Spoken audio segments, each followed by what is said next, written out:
Good morning, welcome to the show. Today I'll be playing with the fruit.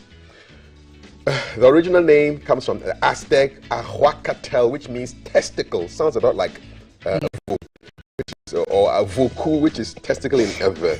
It has more fiber than any fruit we know. It has more potassium than banana, and you can actually use it to lower your LDL cholesterol. We're talking about avocado. Avocado. I say papaya. No. What is all this and the potassium and LDL? It's healthy. It's healthy. You can use it as butter. Paya to you. And we are mixing it with chicken to call it avochick. Yay. At 6:30. So you don't want to miss that. All right. Good morning. Welcome to the show. And as we are enjoying all the flavorful thoughts that come to mind when Cap says avocado chicken salad, I just need to put that out there. Where there's food, there's stomach. So avochick on the menu today. There's E-levy on the menu as well, because come May 1, that law becomes effective. It means any monies that you send above 100 Ghana cedis is going to attract the extra 1.5% charge, in addition to perhaps if you're with, depending on which telco you're with, the charge that they're already imposing on you for use of the service. We want you to understand the law a bit more, because now you don't have a choice. So you just have to understand what it applies to and what it does not. And the GRA will be at the table to answer our questions and yours. This is GTV Breakfast, made possible by Awake Purified Water and Adonko Next Level Energy Drink. Were you watching the football yesterday? Were you following Man City, Liverpool, all those games? Who were you backing? I know you're a Barca woman, but you were, City, because Pep. Guardiola. The Barca chick is, the connection is always there. No, so I like to follow the people who have made Barca proud in the past. So Pep Guardiola, first manager in history to go to how many Champions League semi-finals? I bring myself. 9.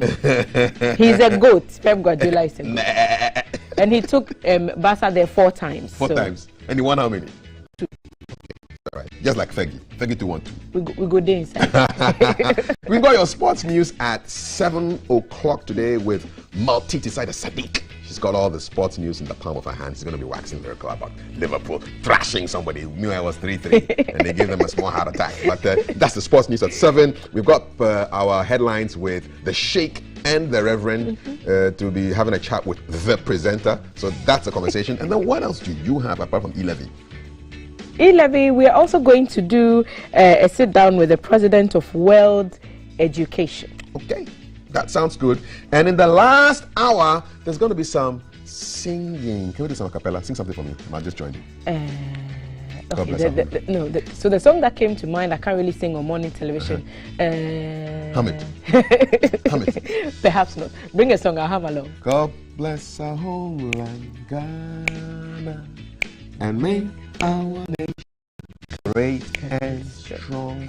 There are better acapella singers who come and do their thing in the last hour. You stay with us. This hashtag GTV Breakfast. WhatsApp number 055-556-1034. Avochick in 31 minutes. The news in 30 seconds. You are welcome.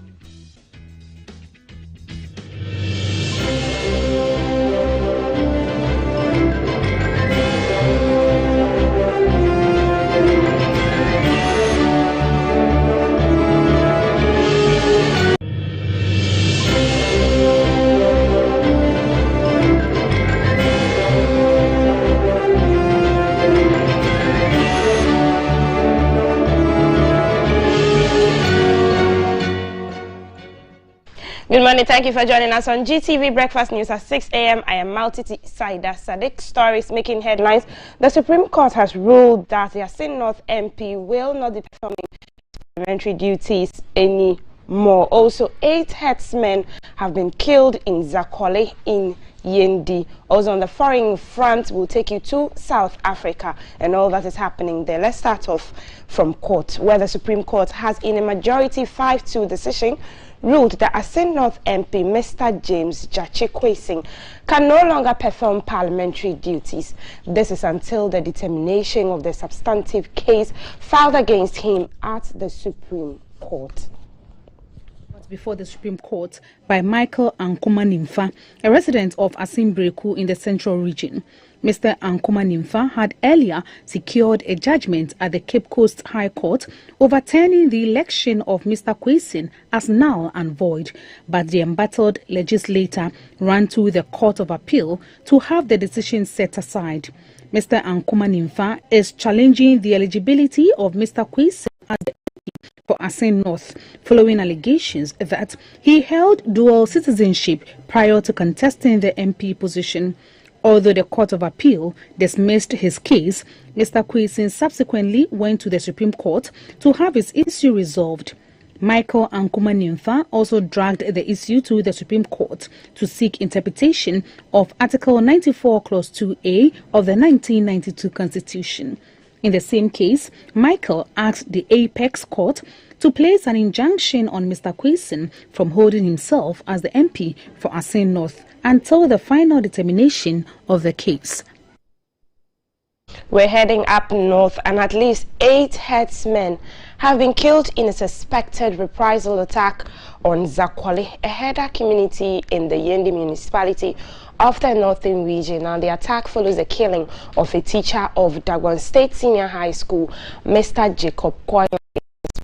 Armed robbery attack at Zagbang on the Yendi Zabzigu Road yesterday. Angered by the killing of the teacher, some locals mobilized themselves and went on rampage, killing at least 8 herdsmen. Sources in Yendi have told GBC News that herder communities in the area are living in fear and have therefore appealed for protection. The Northern Regional Police Command has confirmed the attack, saying they are deploying personnel to the area to restore law and order.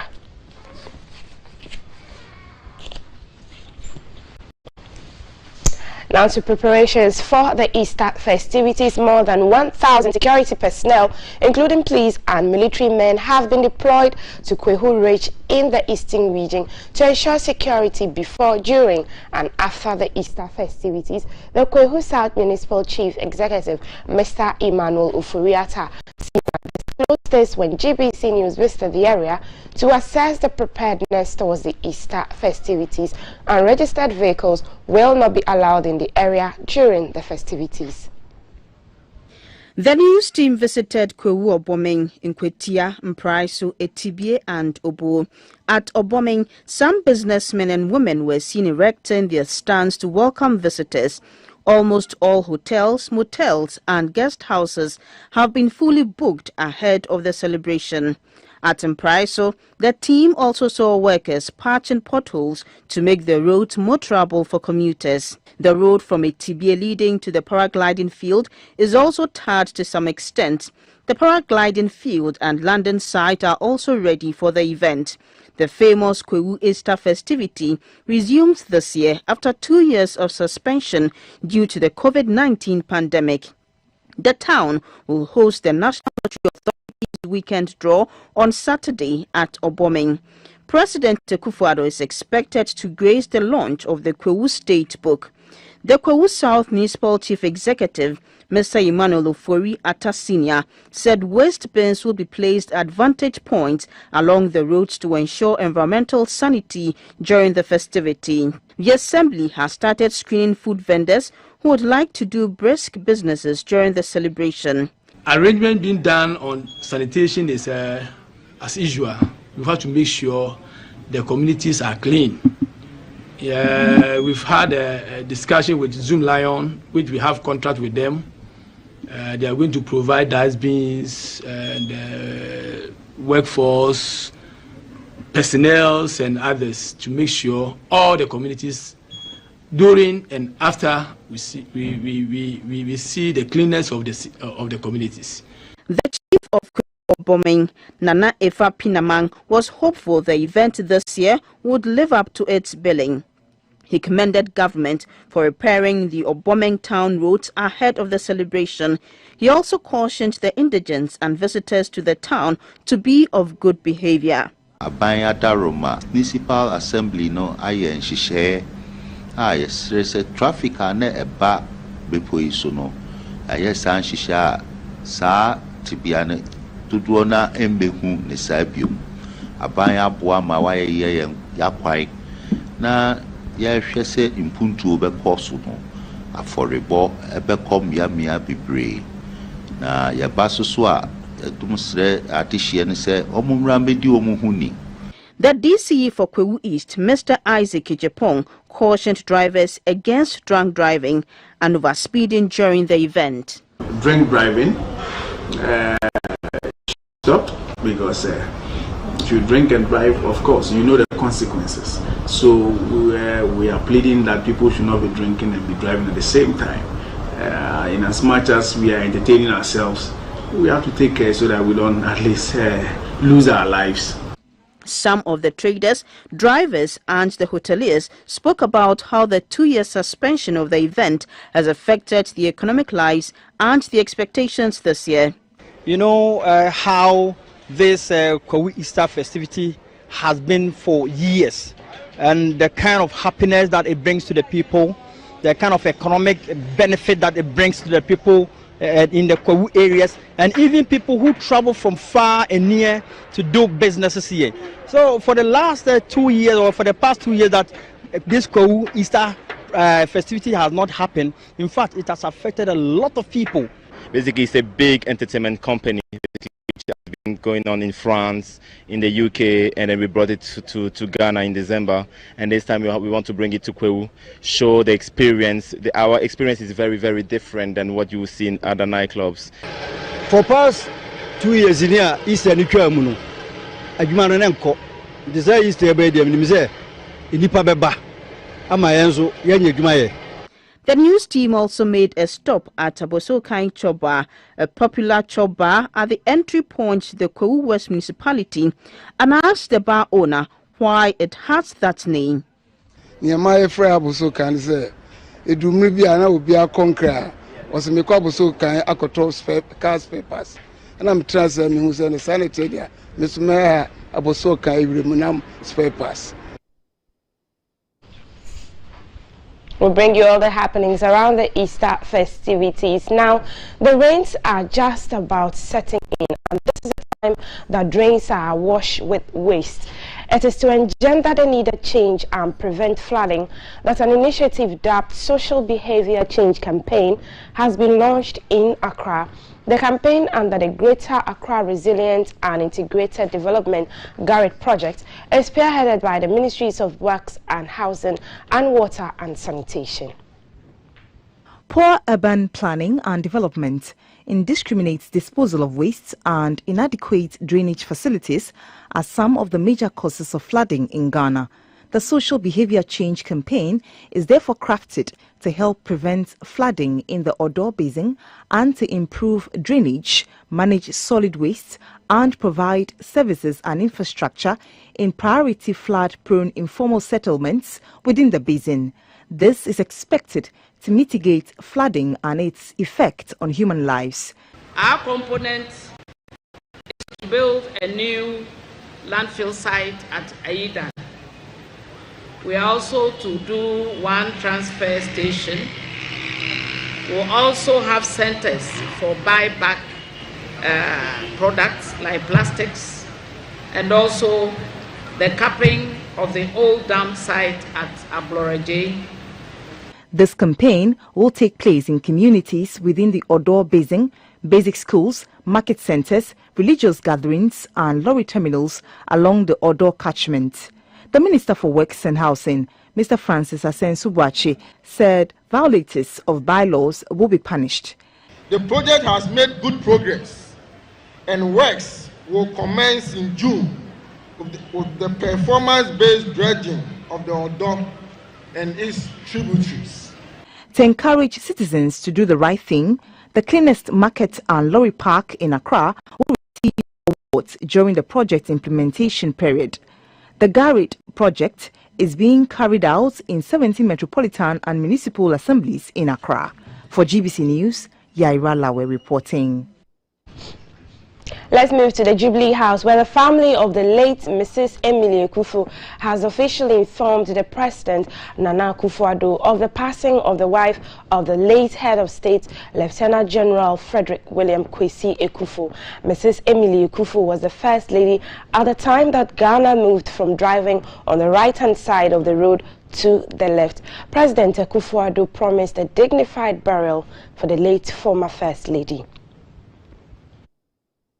Mrs. Emily Akuffo was Ghana's First Lady from July 1, 1978 to June 4, 1979.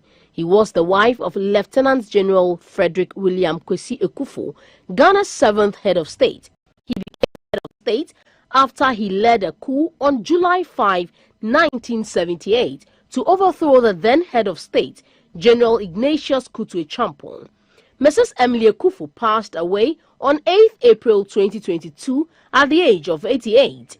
The family was at the Jubilee House to officially inform President Akufo-Addo of her passing. We are here with very deep and heavy heart and regrettably announce the passing to eternity of Mrs. Emily Akuffo, also known as Ama Udra, on Friday, 8th April at 10:25 p.m., a few hours before her 88th birthday. A daughter of Mrs. Emily Akuffo, Barbara Akuffo, was grateful for the support from the president to the family when Mrs. Emily Akuffo was infirm. We, the children of Mrs. Emily Akuffo, would like to say a very big thank you to you. You have always been there for us. In our time of need, you were always there for us. Thank you very much. Your Excellency, you were very busy, very, very busy, but you made the time to come and see Mum and spend a few minutes with her. We thank you so much. Nana Akufo-Addo said Mrs. Emily Akuffo played her part in the nation's development and deserves a befitting farewell. But then there it is. We're all called one by one to meet our Maker, and her time has come. I think our responsibility is to do her honor. The wife, the widow of a former head of state of our country, a woman who made a big contribution in her own right to the development of her hometown, to Acapella, and to our country. And we will make sure that whatever assistance the state can provide, the Chief of Staff is here, will be done so that she can be given a dignified exit. Mrs. Emily Akuffo was a teacher by profession. After the death of her husband in 1979, she spent her remaining years in her hometown, Acapella, in the Eastern region. On the foreign front, the death toll in South African province of KwaZulu-Natal has reached more than 250. Devastating floods wreaked havoc in the area. Local authorities are calling for a state of disaster to be declared after some areas saw months' worth of rainfall in one day. Officials have called it one of the worst weather storms in the history of South Africa.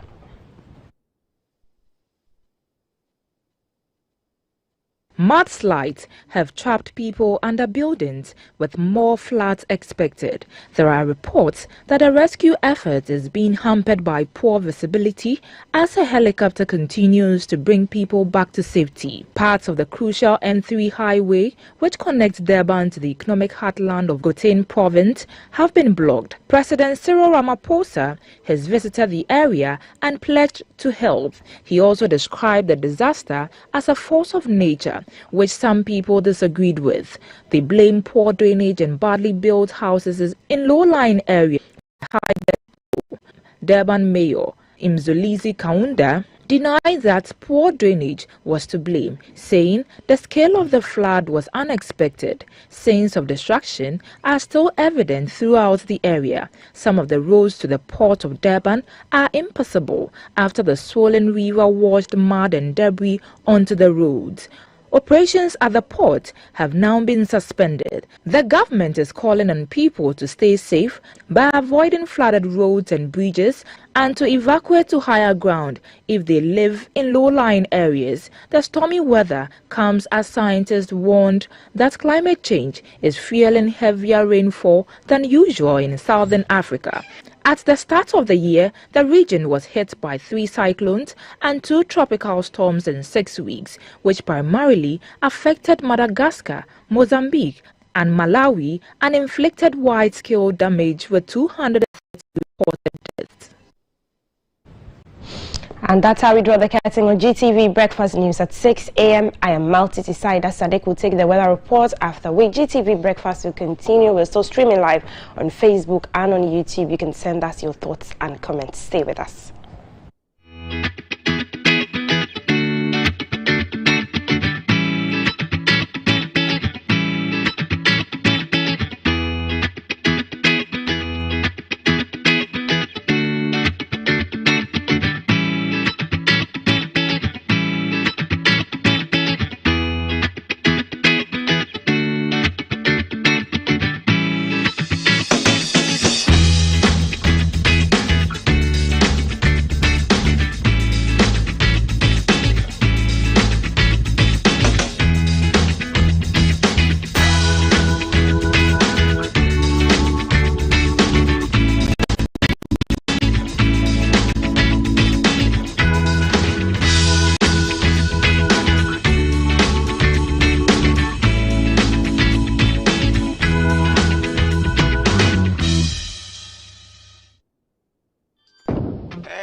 Talk to me.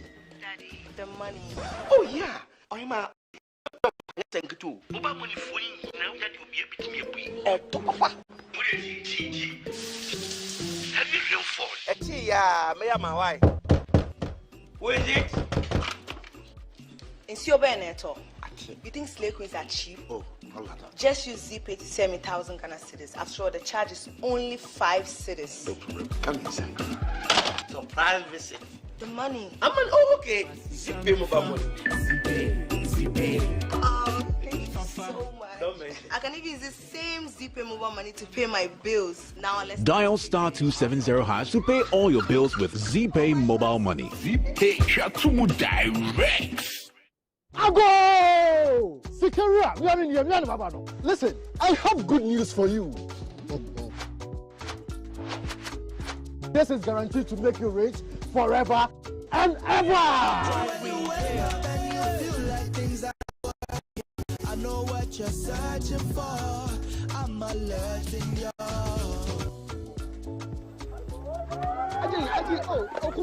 Ajay, madam, please. QNet does not make false promises. What did Mama tell you? Report suspicious activities at 0256 630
So this, the Aztec word for this is Avocado, which means testicle.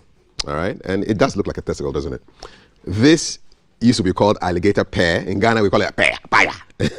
It's avocado. It's a wonder fruit. And Lady Thelma Boy will be telling us a lot more about this and mixing it with chicken. Yes. Lady T. Yes, sir. What's up? How are you? All right, we're good. And how's the College of Culinary Arts? We're on vacation.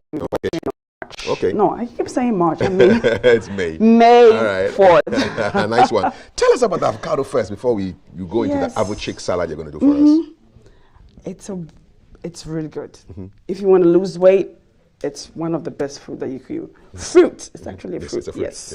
One of the best fruit you could use. It has unsaturated fat, omega-3 fatty fat. It's really good. It has potassium, which helps with your blood pressure. It also has vitamin C, E. It's very good. Superfruit. Yes, superfruit. Yes. Superfruit. Yeah. Yes, I love it. I love it. I heard it has more potassium than banana. Yes, I was shocked. Yes. When I read it, Wow. yes. So it's really, really good. I love it. I love avocado. Nice. You know, the Americas about 10 years ago became all the rage. Avocado and toast. Avocado, like we were schooled to it a long time ago.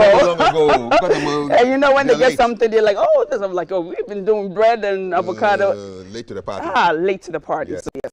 Use it as butter. For those of you who don't know butter, you can actually spread it. You can spread it. Usually when I'm on a diet and I want to feel like I'm eating something creamy, instead of using mayonnaise, I make it with mustard and I use the blender and makes it real creamy, and I add all my spices and vegetables to it, and it tastes so creamy and delicious in your mouth. So yes. Let's talk about lifespan, because the shelf life is not very No, it's not. long. It's not. How do you keep it nice and ready? Okay, the best is in the fridge. Yes, you have to keep it in the fridge. If you keep it in the fridge, you could have it about 2 to 3 days max. Yes. So the best is in the fridge. Okay. And when you take half of it, leave the seed on it, squeeze some lemon, because when you leave it out, you see that it turns brown. It's the oxidation of it. So to prevent it from turning brown, you just have to put some lemon around it and put a little bag or cling film, and just put it in the refrigerator. And that will give you another 2 days. So yes. Okay, cool. Yes. Great stuff. What are you making for us today? We are making avochick. Avochick. Yes, with olives and cherry tomatoes. Yes. So can we go ahead? Yeah, go start? ahead. Okay. The avo is the avocado. Avocado. And the chick is who is the chick? Who is the chick? I'm the chick. Okay, all right. If insisted.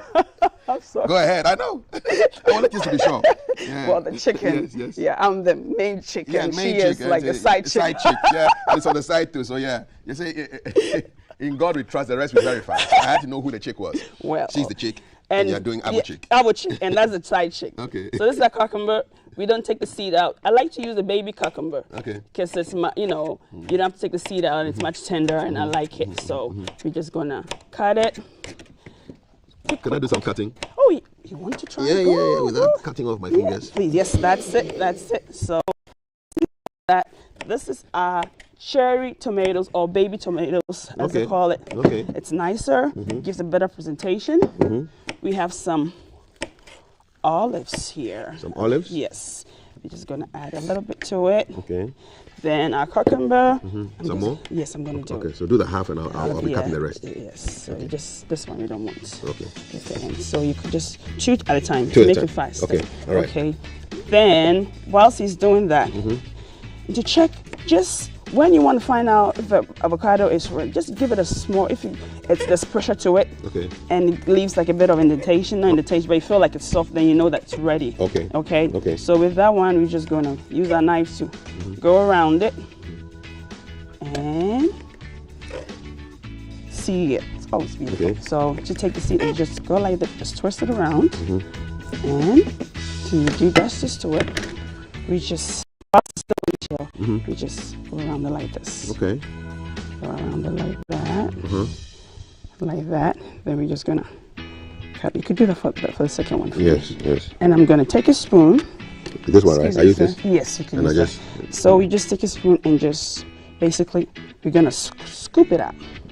See? It comes out, voila. It's out.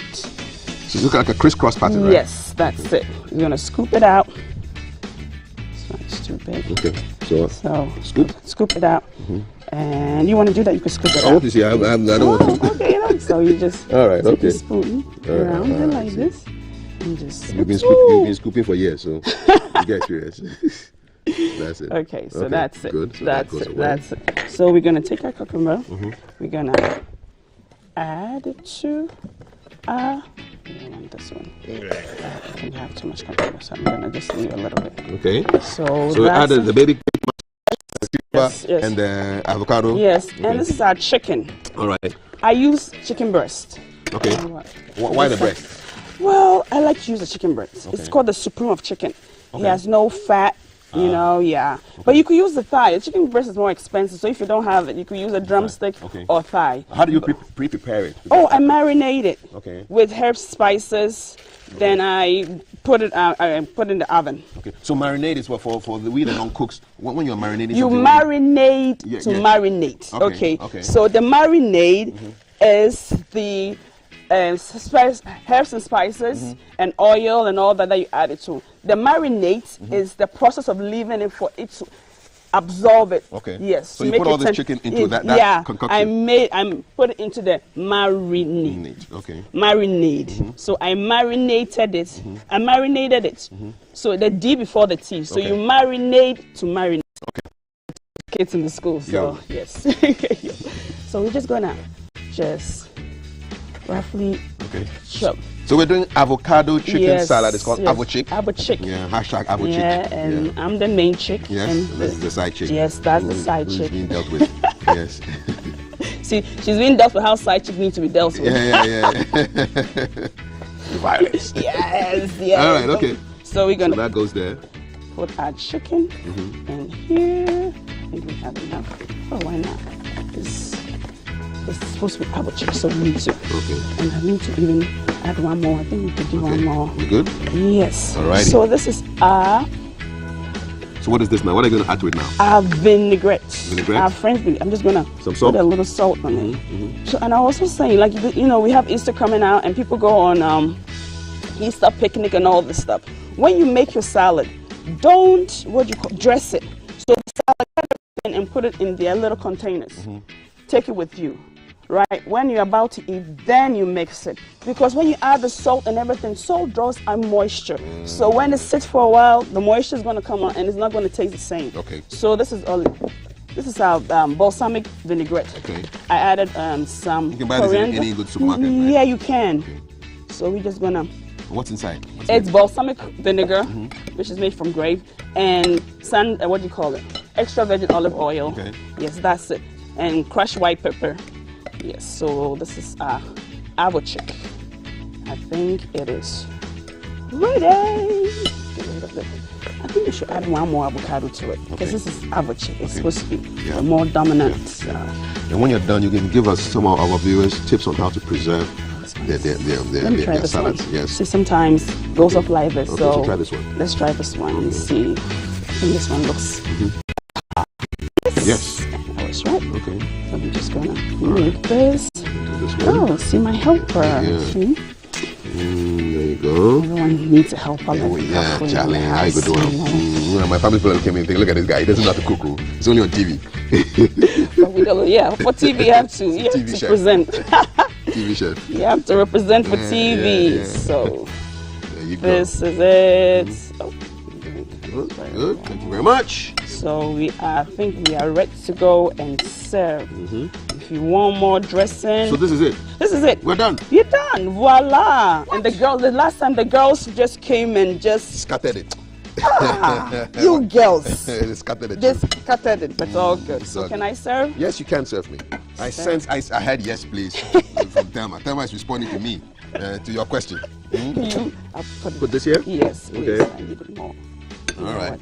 So presentation is key to, right? Nice. I have to do some of the tomato. So this is it. So you were given a tip on how to keep salads from going bad, and you said you don't want to put all the dressing and things on it. Usually when we take it to the park, the beach, this holiday, a lot of convention, people will mix it up and they will eat right away, and it will sit in the hot sun or whatever it is, and by the time you're ready to eat, doesn't taste nice. And you have to keep it nice, just because we are not using lettuce, right? But just imagine if you have lettuce and you have all these things on it, and it gets soggy. So if it's your cucumber, cut it, put it in a lonka or Ziploc bag. If it's tomato, cut it and put it in it. If it's a chicken, because chicken goes bad quickly, so what it is, when I do it, then I take ice. Then I'll put the chicken in the lonka or Ziploc, then I'll put the ice on it. Okay. So because cold food has to be kept cold, hot food has to be kept hot. And that's when bacteria multiply is 5 to 63. And when the temperature that it loves, that's when it's not really hot, when it's not really cold, that's when it really multiplies. And you're doing, chicken and all this, you have salmonella, and you don't want to have. That's when people go to parties and they have runny stomach. And it's like, I just know it's food poisoning. Yeah. My number one rule when I go to a party is don't go for the salad. No, but what even for the caterers, what we do, we have the bain marie, the shuffling dish. It has a shallow and has a deep. So if you're having salad, what you have to do with the deep one, just put ice in it and put the salad on it, and it'll keep it nice and cold. Because it's metal, so it's metal and it's going to so you don't have to. So I don't like to see when they have it on trays and stuff. Everyone's going to be there for a long time. No, it's a no. So metal. Yes, metal will keep it, and it will keep it nice and crisp. So this is for you. Thank you so much. And I'll get their girls. I know they are coming. I see somebody lurking. I see somebody lurking, but we are not. They shall be named nameless. So. But it starts with the this V time, and the T. I've learned the lesson, so my thing is going to be quite far away from them. Last time I was chatting with you, when I turned around, the thing I was so surprised. So I was like, hey, use these chicks. As far away from them as possible. Let's put some lemon there to block them. Yes, I know this before.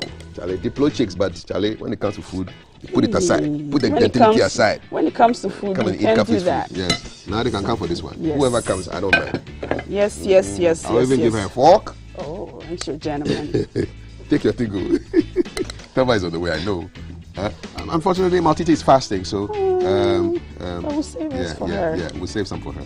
Maltiti is here. We can't leave you out. We can't leave her out. No, we can't. Yes, we can. Yes. So that it's quick.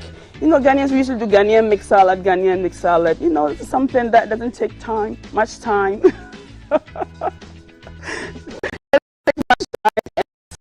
It looks nice, it looks delicious, if I might say so myself, but the taste is in the pudding. Since I'm not the one tasting, you have to be the one to tell me if it tastes So I should taste, right? Yes, okay, so this is Avo chick, people. Avo chick, and the main chick is here. Baby. Right there, this is the side, on the side. On the side. So the ingredients again, we have avocado, cucumber, tomatoes, cherry tomatoes, the baby tomatoes. Okay. We have olives. Okay.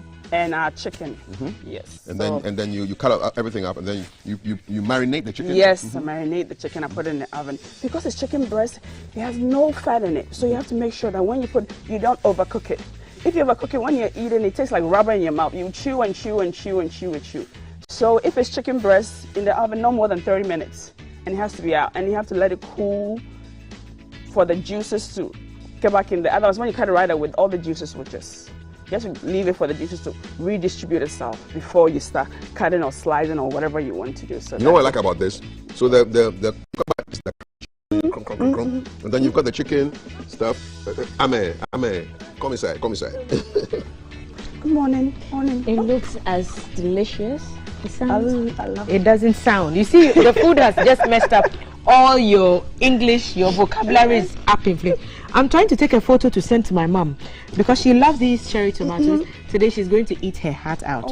So there's the photo. Let me put that down here. Then I can get around to Mom, I'll make one for you and send it to you. really trying this out. And the avocado is the killer. Yes, avocado. I love avocado. It's just I eat it with everything. It's in my mouth. Sorry. With everything. And the chicken, fiber and all that. So if you want to lose weight, somebody should be nameless on the perpetual diet. You look good. You've lost weight. I must say, it's working for you. It's working, girl. I'm working it. It's working for me, and I'm working it. It's really good. Yes. Okay. Avocado. Please. Permission. Please. Thank you, Thelma. You're welcome. Yes. I think I'll have a second plate when we are. Yes, let's go with that food. Okay. Bye, love. Bye. Keep up the good work. Read messages are coming. Nobody about the alone. Tell us more about avocado. What other things we can do with it? Make avocado smoothie. Oh, a smoothie? Yes, with avocado and banana. You could have avocado and apple. Yeah, I include them. You know me, I like peanut. So avocado, banana, and peanut. You have some berries you could add to it, some pineapple. It's really delicious. So it goes very well with making smoothie. Yes. It really is a superfood. It's a superfood. It's a superfood. And I said, they're always late to the party. We knew this. It's delicious. It has less calories and it has low cholesterol. And it has the, it helps with lowering your cholesterol. It helps to bring the HDL, which is the bad one, you know. So it's really, really good. It's really, really good. So, yes. I can't believe that when I was younger, I did not. Some people don't like mushy stuff in their mouth, so maybe. But now that, yeah. But who doesn't like? Yeah, who doesn't like avocado? I don't know anyone who doesn't like avocado. I'm a fan now. Yes. And I was surprised to hear that it has more potassium than banana. Yes. Normally, when you talk of potassium, you're thinking banana. Yeah. But it has more. It has more fiber. It has more fiber. Yeah. So it's really, so it's in season. Yeah. So guys, please, even when you're eating and you don't make this fancy, just cut it, add some tomato, onions to it, put a little bit of oil on it, a bit of a pinch of salt on it, and just add it to your food. It doesn't have to be an elaborate salad. Just incorporate the avocado in your diet, since it makes you fuller for a long time. Yeah. So you could have more of the avocado and less. If you're on a diet, it's just great. It's great. And everything in moderation. But this one, you could just splurge on it. Splurge you know, on it. and Don't I'm feel happy you're guilty. here because yesterday we had a conversation on constipation, and they were talking about the lack of fiber in people's diets. And avocado has a lot of fiber. Yes. So you want to be eating this. Eat that. Okay. All right. Yeah. Okay, guys.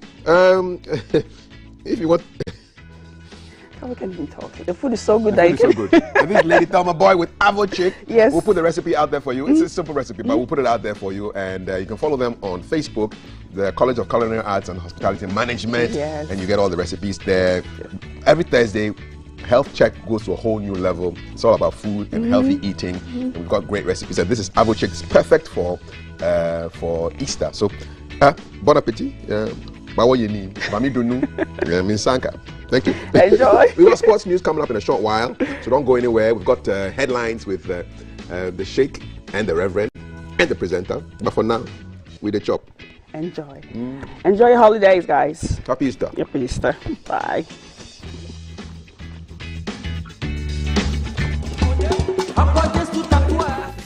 Can I show what is written on the back? Yes.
And they call me UJ.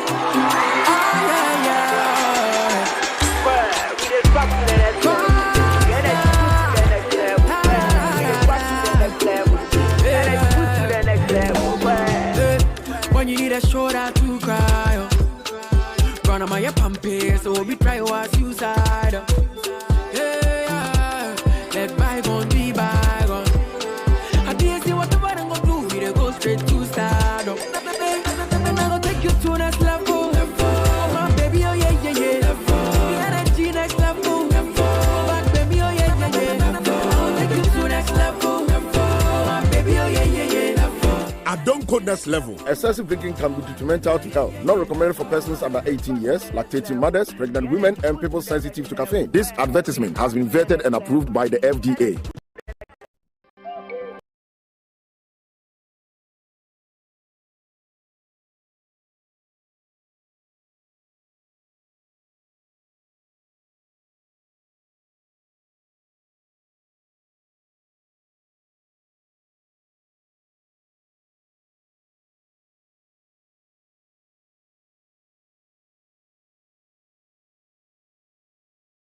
your partner from HIV, STIs, and unplanned pregnancy. Condoms are an effective way for protection against HIV infection. Don't take risks. Use a condom every time. Quick credit was 03. But not quick credit. Hello. Yes, Daddy. Oh, City. With your voice, don't teach my okay. I can't live without you. Talk to me. Daddy, the money. Oh, yeah. I'm a. Thank you too. Oba money for you now that you'll be able to me.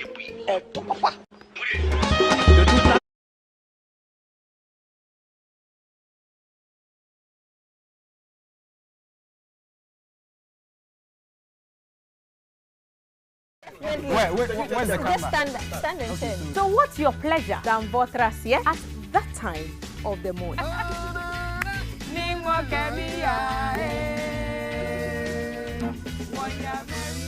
So never skip breakfast. GTV Breakfast. From Monday to Friday at 6 a.m. We've got you covered with a trusted team.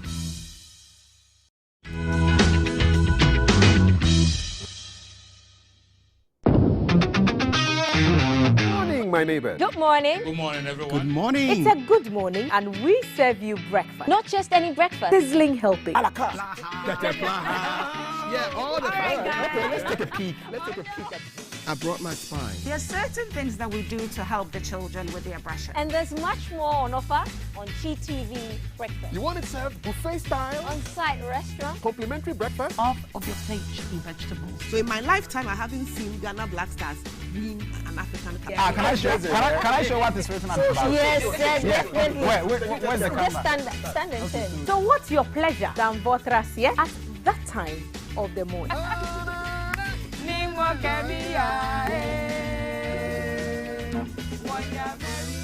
So never skip breakfast. GTV Breakfast. From Monday to Friday at 6 a.m. We've got you covered with a trusted team.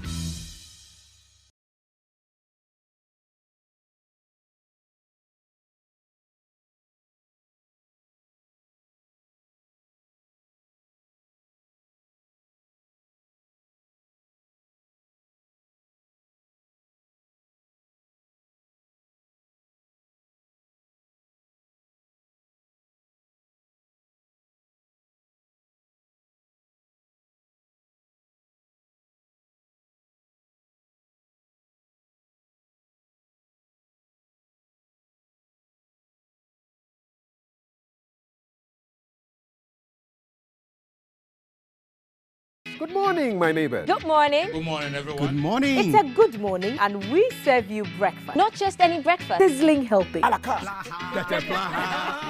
all the time. Okay, let's take a peek. I brought my spine. There are certain things that we do to help the children with their brushing. And there's much more on offer on GTV Breakfast. You want it served buffet style? On-site restaurant. Complimentary breakfast? Off of your plate should be vegetables. So in my lifetime, I haven't seen Ghana Black Stars win an African Cup. Can I show what is written on the box? Yes, definitely. Where's the camera? Just stand and turn. So what's your pleasure than Votras, yeah? At that time of the morning.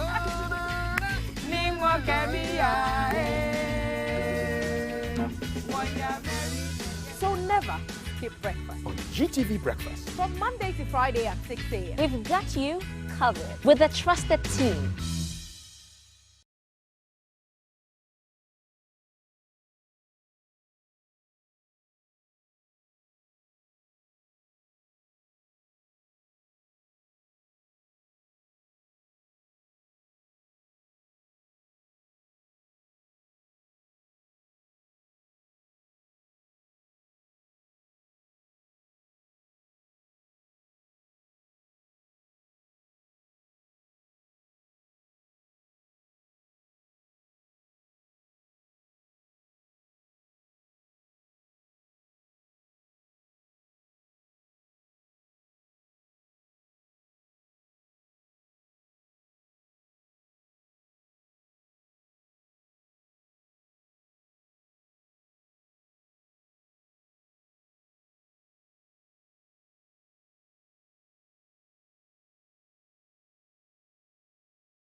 Good morning, my neighbor. Good morning. Good morning, everyone. Good morning. It's a good morning, and we serve you breakfast. Not just any breakfast. Sizzling healthy. Yeah,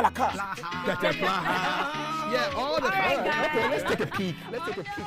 I brought my spine. There are certain things that we do to help the children with their brushing. And there's much more on offer on GTV Breakfast. You want it served buffet style? On-site restaurant. Complimentary breakfast? Off of your plate should be vegetables. So in my lifetime, I haven't seen Ghana Black Stars win an African Cup. Can I show what is written on the bag? Yes, definitely. Where's the camera? Just stand and turn. So what's your pleasure than Votras, yeah? At that time of the morning.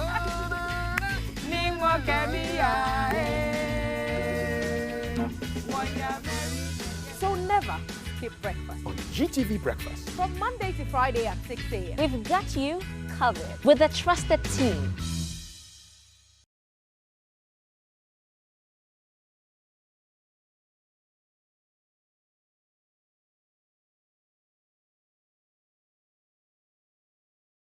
Good morning, my neighbor. Good morning. Good morning, everyone. Good morning. It's a good morning, and we serve you breakfast. Not just any breakfast. Sizzling healthy. Yeah, all the time. Okay, let's take a peek. I brought my spine. There are certain things that we do to help the children with their brushing. And there's much more on offer on GTV Breakfast. You want it served buffet style? On-site restaurant. Complimentary breakfast? Off of your plate should be vegetables. So in my lifetime, I haven't seen Ghana Black Stars win an African Cup. Can I show what is written on the bag? Yes, definitely. Where's the camera? Just stand and turn. So what's your pleasure than Votras, yeah? At that time of the morning.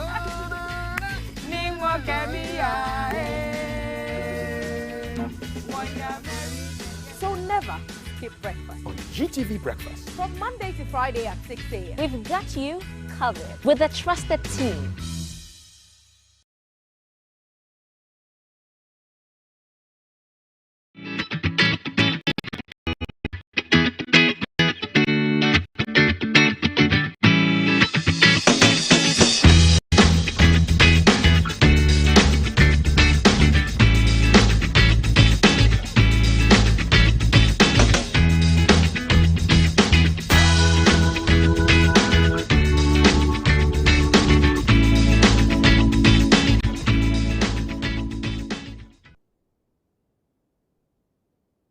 Thank you for joining us on GTV Breakfast Sports.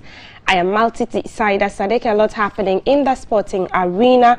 The AFCON draw has been held. Also, the Black Queens head coach speaks on their performance against Morocco. Also, the Black Maidens have named their squad ahead of the World Cup qualifiers. We'll look at the UEFA Champions League as well. Let's start off from Ghana has been placed in pot 1 of the AFCON 2023 qualifier draw scheduled for this month. Ghana is pot 1.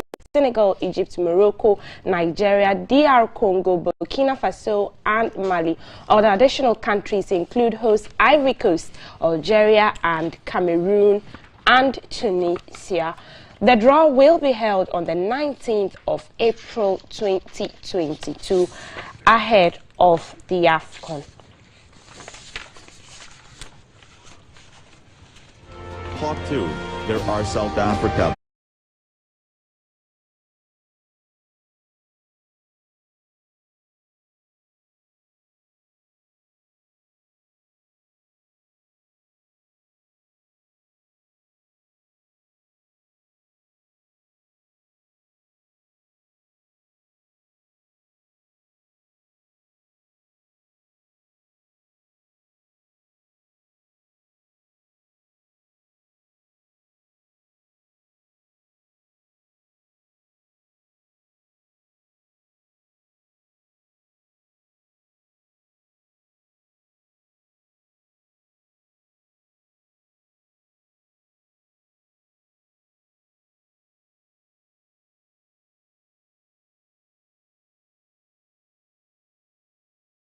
Black Queens head coach Messi Tego Kwaku says the team is going through a process of rebuilding following the 2-0 loss to Morocco in an international friendly last Tuesday. Speaking in a post-match interview, Coach Tego Kwaku insisted test matches like this one is a good platform to know the team and what loopholes are available to mend. Matches or training matches of such nature really helps a lot. Now we've seen what these girls can do and where the loopholes are. Now we are doing rebuilding. I believe that with this team, if we keep playing international friendly matches of this nature, believe you me, we will do better.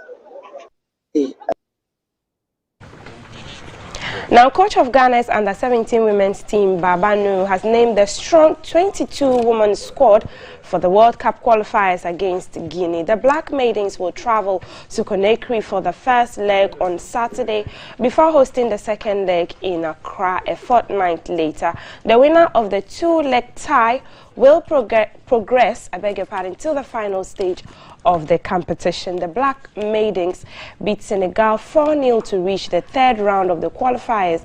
And below is the squad list on your screen. You can see the squad that have been named or that will be meeting their opponents in these games. The goalkeepers, we have Deborah Brown from Ampem Dakwa Ladies. We have Amadou Amina from FC Savannah. The other side, we have Zuleiha Husseini from Pelpia Ladies, and we have Comfort Yebua from Ampem Dakwa Ladies, among others. When you look at the midfielders, we have Success Amia from Hazakes Ladies, Asanal Hassan from Pelpia Ladies, among the other ladies that have been named as midfielders. The wingers, we have Georgina Aisha Ayom, we have Constance Ajiman from Berry Ladies FC also being a winger there. The attackers who were selected is Mariam Maltiti Idi from Pelpia Ladies. We have Mary Aponsa from Ampem Dakwa Ladies, also part of the attackers there.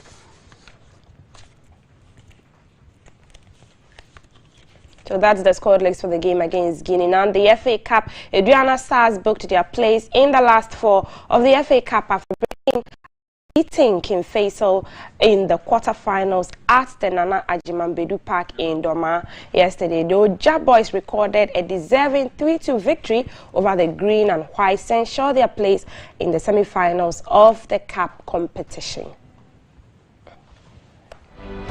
One of the teams in action here this afternoon, Dreams Football Club, here in Dawood, taking on to determine who makes the next step into the winner at this stage, who qualifies to the semi-finals. Known as referee signals for the game to commence, brings it to the near side. Through the middle now, here Simba controls nicely. Ooh! Final delivery from Issa, not the best. Says the game should continue. So here we go. Into the 18-yard box, they try and get through. A shot is threaded on target, but it goes beyond the baseline. Well, it doesn't go too far, and so it's an easy reflex there from Collins, Boa and Co as they push men forward now. It's on the far side. Goalkeeper Clinton came out. He was committed. The gaping pole is ready and waiting for the first goal of the afternoon. Super goal, lovely goal. He had a lot of things to do with that ball. Look at that pass, brilliant pass on the counter. But AJD, having seen the goal, and went for the spectacular. And Julian Nunu brings the half to an end here. That is the equalizing goal. They are back on level pegging. Oh! Over the wall, straight to the top corner. A goalkeeper completely beating.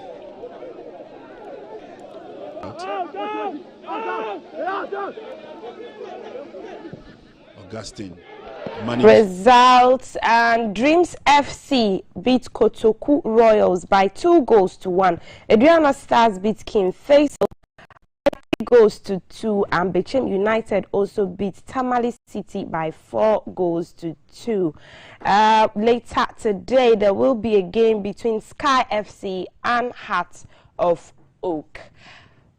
In other matches, though, Dreams FC beat Kotoku Royals 2-1, and we have the highlights now. We're showing it to you now.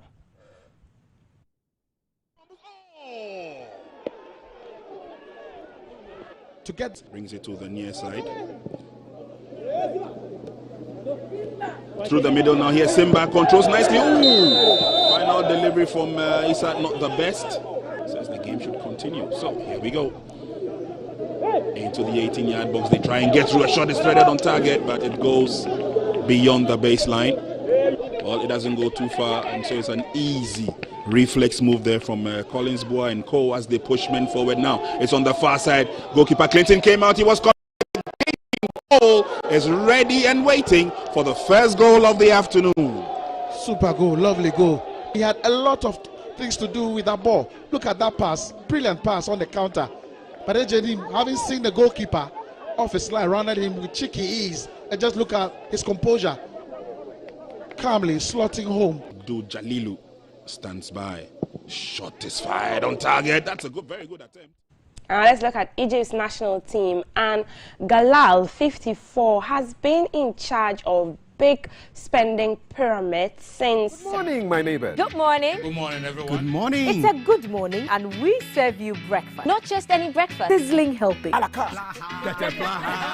Yeah, all the time.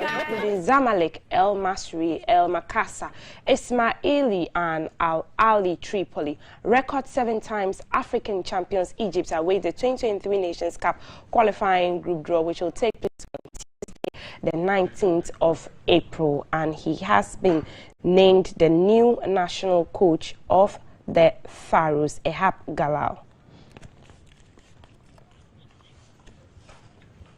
Now, Liverpool remain in the hunt for a historic quadruple after a thrilling draw with Benfica secured a 2-leg Champions League semi-final against Villarreal.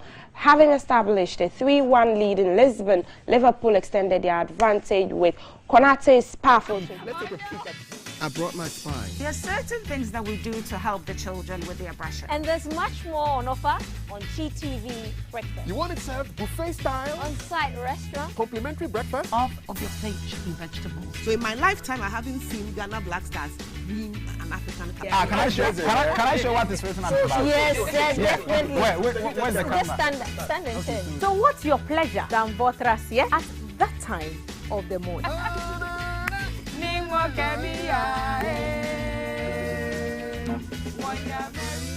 So never skip breakfast. On GTV Breakfast. From Monday to Friday at 6 a.m. We've got you covered with a trusted team. Good morning, my neighbor. Good morning. Good morning, everyone. Good morning. It's a good morning, and we serve you breakfast. Not just any breakfast. Sizzling healthy. Yeah, all the time. Okay, let's take a peek. At... I brought my spine. There are certain things that we do to help the children with their aggression. And there's much more on offer on GTV Breakfast. You want it served buffet style? On-site restaurant. Complimentary breakfast? Off of your plate chicken vegetables. So in my lifetime, I haven't seen Ghana Black Stars win an African Cup. Can I show what is written on the back? Yes, definitely. Where's the camera? Just stand and turn. So what's your pleasure than Votras, yeah? At that time of the morning.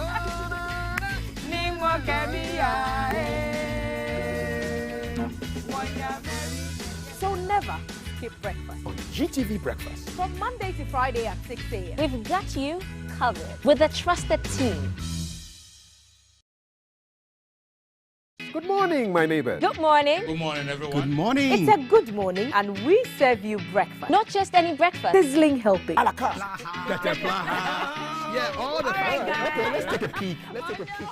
I brought my spine. There are certain things that we do to help the children with their aggression. And there's much more on offer on GTV Breakfast. You want it served buffet style? On-site restaurant. Complimentary breakfast? Off of your plate chicken vegetables. So in my lifetime, I haven't seen Ghana Black Stars win an African Cup. Can I show what is written on the back? Yes, definitely. Where's the camera? Just stand and turn. So what's your pleasure than Votras, yeah? At that time of the morning.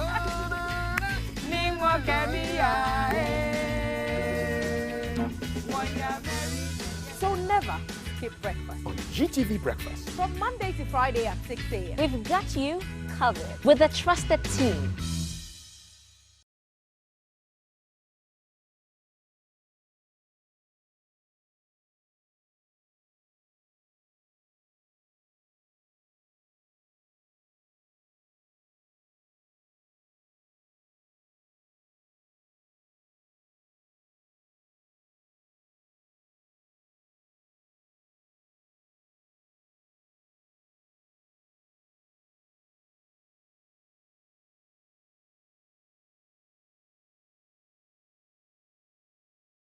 Good morning, my neighbor. Good morning. Good morning, everyone. Good morning. It's a good morning, and we serve you breakfast. Not just any breakfast. Sizzling healthy. Yeah, all the time. Okay, let's take a peek. I brought my spine. There are certain things that we do to help the children with their brushing. And there's much more on offer on GTV Breakfast. You want it served buffet style? On-site restaurant. Complimentary breakfast? Half of your plate should be vegetables. So in my lifetime, I haven't seen Ghana Black Stars win an African Cup. Can I show what is written on the back? Yes, definitely. Where's the camera? Just stand and turn. So what's your pleasure than Votras here at that time of the morning?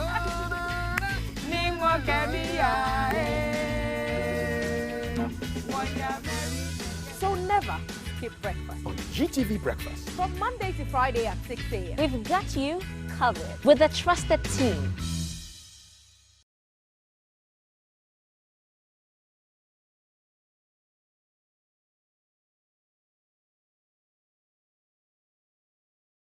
Good morning, my neighbor. Good morning. Good morning, everyone. Good morning. It's a good morning, and we serve you breakfast. Not just any breakfast. Sizzling healthy. Sheet would be enough to seal the tie. City kept their cool in the face of a hostile home crowd. Yeah, all the time. Okay, let's take a peek.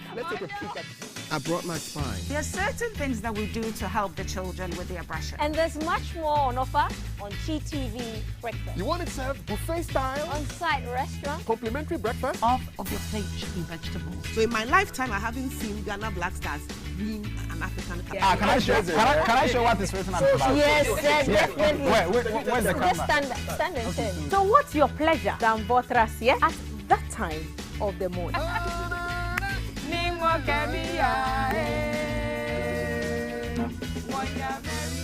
So never skip breakfast. On GTV Breakfast. From Monday to Friday at 6 a.m. We've got you covered with a trusted team.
RB Leipzig versus Atalanta will go off tonight at 7 p.m. Barcelona will also take on Frankfurt Rangers.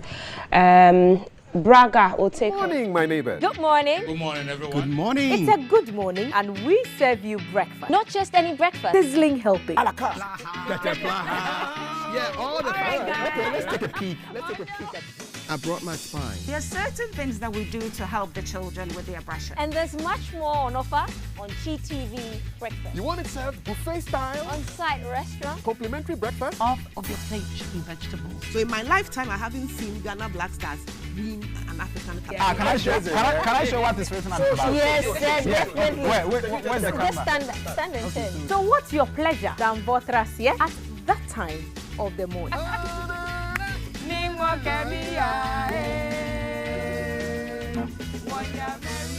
So never skip breakfast. On GTV Breakfast. From Monday to Friday at 6 a.m. We've got you covered with a trusted team.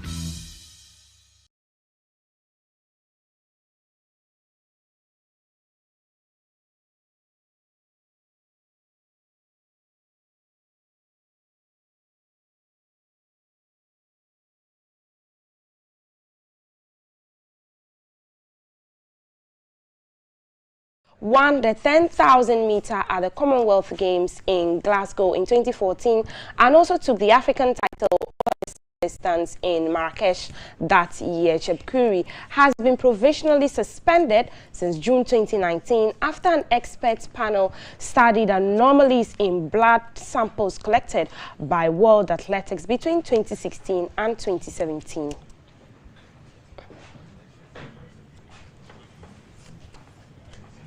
And that is for GTV Breakfast Sports. We'll bring you all the happenings in your world of sports tomorrow when we come your way again. We're still streaming live on Facebook and on YouTube at the Ghana Broadcasting Corporation. We'll take a break. Up next then is the headlines with Kafui and his guests. Stay with us.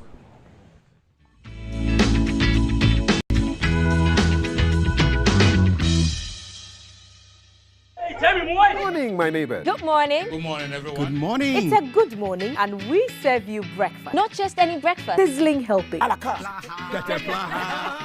all the Okay, let's take a peek. I brought my spine. There are certain things that we do to help the children with their brushing. And there's much more on offer on GTV Breakfast. You want it served buffet style? On-site restaurant. Complimentary breakfast? Off of your plate should be vegetables. So in my lifetime, I haven't seen Ghana Black Stars win an African Cup. Can I show what is written on the back? Yes, definitely. Where's the camera? Just stand and turn. So what's your pleasure than Votras, yeah? At that time of the morning.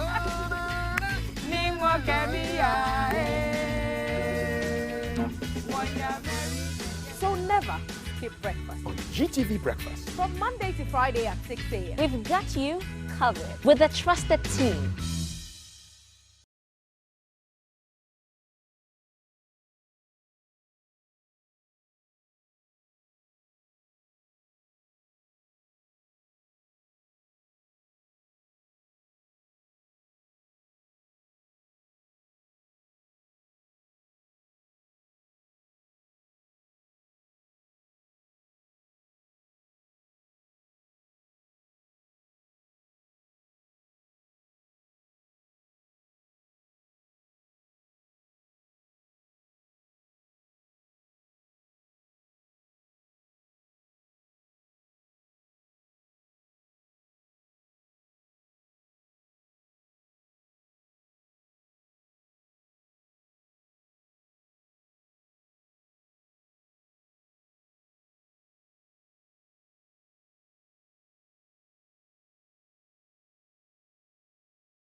The fear of captions is the beginning of wisdom.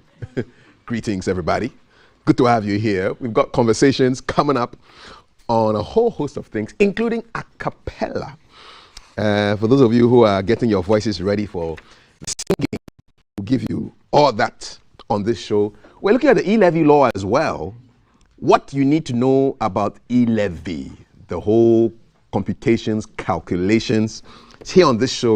We're hosting officials of the Ghana Revenue Authorities. You can start sending in your E-levy questions. It's a law now, and it will be implemented from the 1st of May. Today is the 14th, so we have exactly 17 days for the implementation of the E-levy law. What you need to know, we'll discuss it right here on the show, so you can send your questions to 055-556-1034. Remember, you can catch this show again at 11 o'clock. Every day the show airs, we repeat broadcast it at 11. We're live on YouTube, on Facebook. Just look for Ghana Broadcasting Corporation. And our website is gbcghanaonline.com. So all the stories there, you can get them right there. My guests are ready, willing, and able. From my extreme left, Sheikh Arimiyal Shaibu, who is the spokesperson for the National Chief Imam, and sitting next to him on his right is Dr. Lawrence Tete, founder and president of the Worldwide Miracle Outreach. Shalom, salam alaikum, gentlemen. Good morning. Good morning, salam alaikum. Sheikh, how are you? Doing very well. Yes, you left the shores for a while. Yeah. Yes. You know, by the grace of God, my second boy graduated in physics at Leeds University, so wow, he insisted that he wanted to see me. Of course. So I have to find a way see him, get there to give him support. Yes. Yeah. So we are thankful to all my. It's God's grace. Yeah, give birth to children who can rise above your level, and who can also be of service, prepare them for service to life and to humanity. He has a degree in physics. Yeah, in physics. Wow, he's a numbers guy. Physics is the fear and the dread of most. Most of what I mentioned, hey, physics. Physics. Yeah. Wow. It's a domain of human knowledge. Yes. And we must break it once it is useful to humanity. I mean, Einstein has done it, and he has told the whole of the world. Yes. And today, physics is serving the whole of the world in so many other dimensions. Excellent. And I think we need it. And other young men who can also break through other domains of knowledge. Ghana must change, and it must change. It must be built on the foundation of knowledge. Awesome. Yes, we really, really must do so. What's your son's name? I want to shout him out. My name is Bilal. Bilal. Bilal, salam alaikum, man. Congratulations. Physics, no be small. Hard guy. And then how was the UK? I mean, how are they handling with COVID and all those things? Very cold. COVID relaxed. Yeah, it's not so much. If you like, you can put on the mask on your face. If you like, but you still must remain careful. Okay. Yeah, and you know, it's a country of law and order, and I really enjoyed.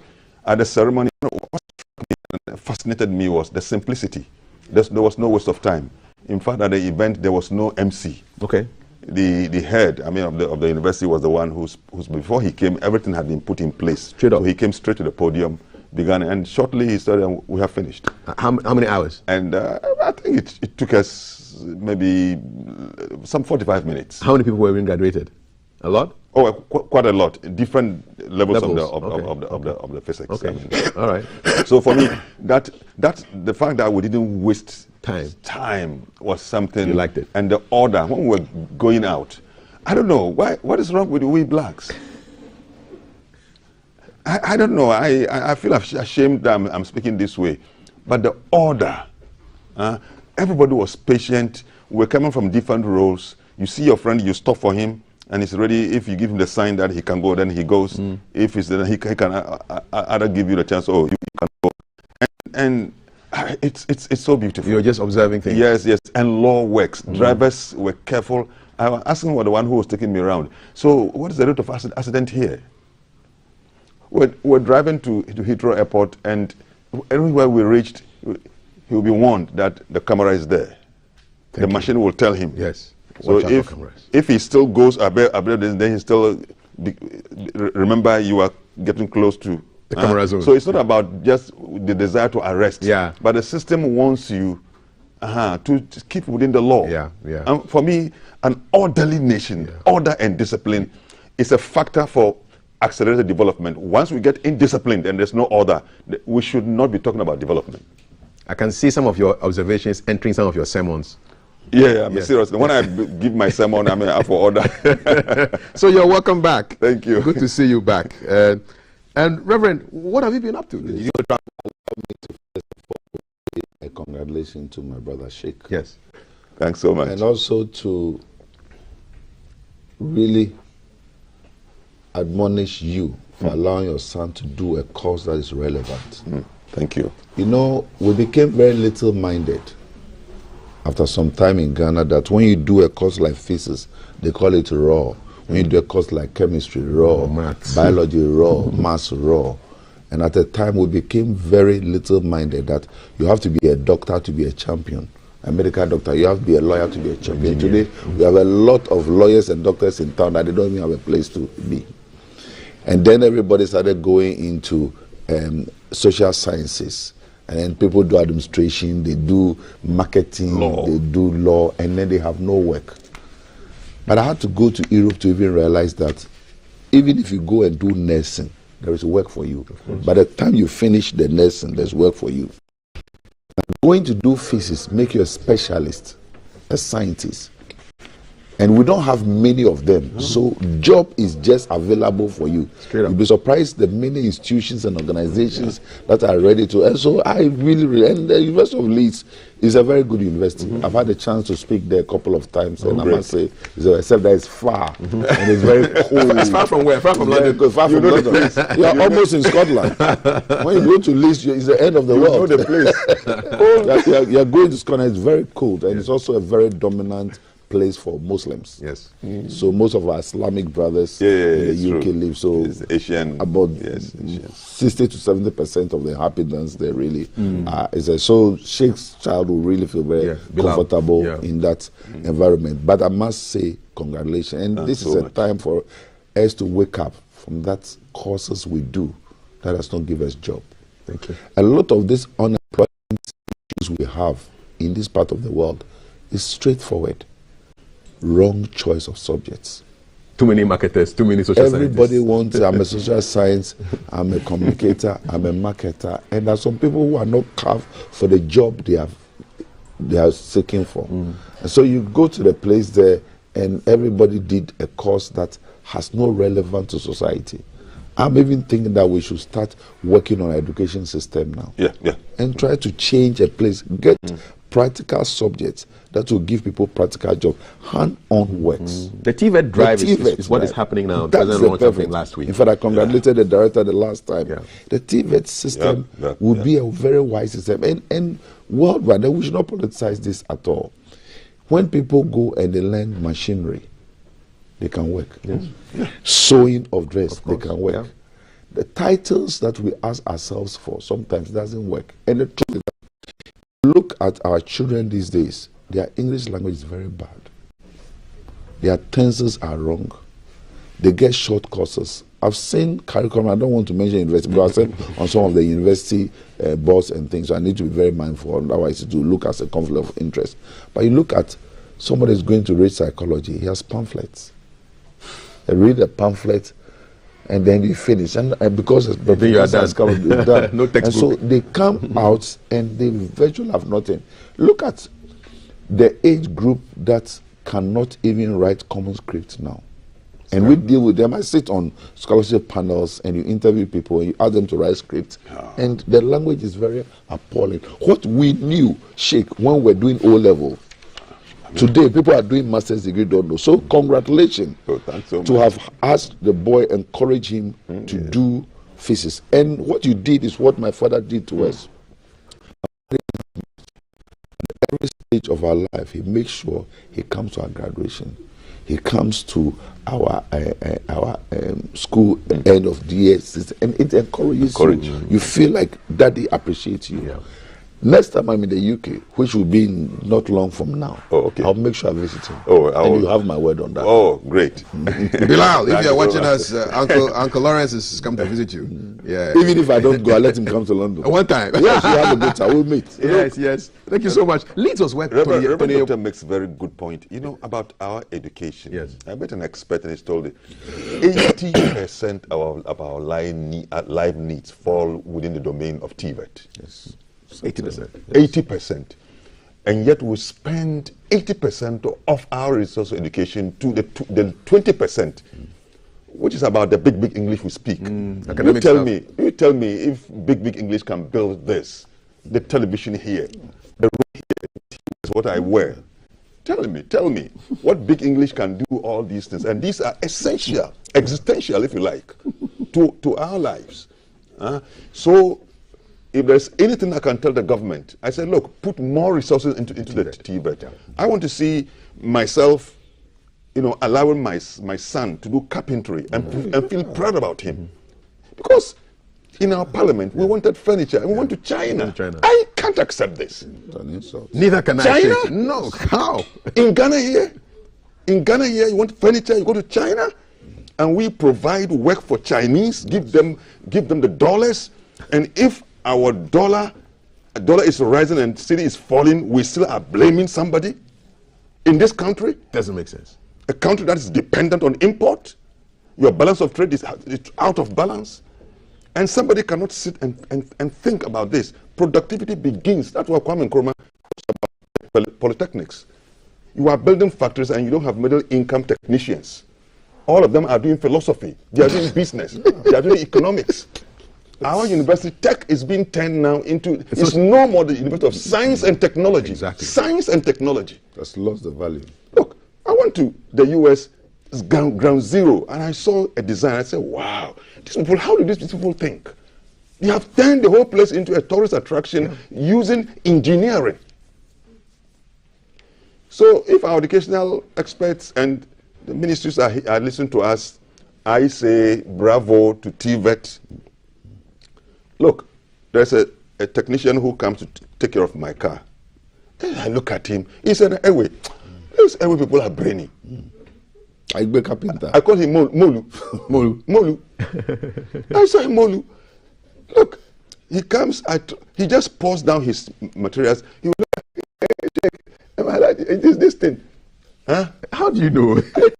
In 1 second, he will be able to know. So look, this guy is intelligent. We have powers. Yeah. And how much do we pay them? I thought, look, he charges me. I said, look, Paulo, why are you charging so little? So because of that, I will not make my child learn auto mechanics. My child, if he learns it, he's a useless person. That's how people think. That is it. It's wrong. That must change. Definitely. And such people, we must take them to UK, to Germany, give them little touch, give them the loan by way of modern day gadgets. Let him sit in his office also and put the gadgets. You call him, my car, a Tema. He takes his moto, he goes, he just puts the gadget, he's able to make it. Get them a space. Look, this is a straighter, the body works, this one mechanic, this, that. Get them a space by way of let them feel proud, and let's also allow our children to learn that. That's it. Yeah. TVET is the way to go. I know you want to go into this, but no, this is important. If this was the only thing we spoke about today, it's enough. It is. You and I are seated here today, and we are worried about how many people are in unemployment, and we lose sight of the fact about this 80% issue you said. The investment. And this mentality of you have to be a lawyer and a doctor. Doctor medical. There are doctors who are not lawyers. There are doctors who are not medical doctors. You can do a PhD in every field, and you can be an expert.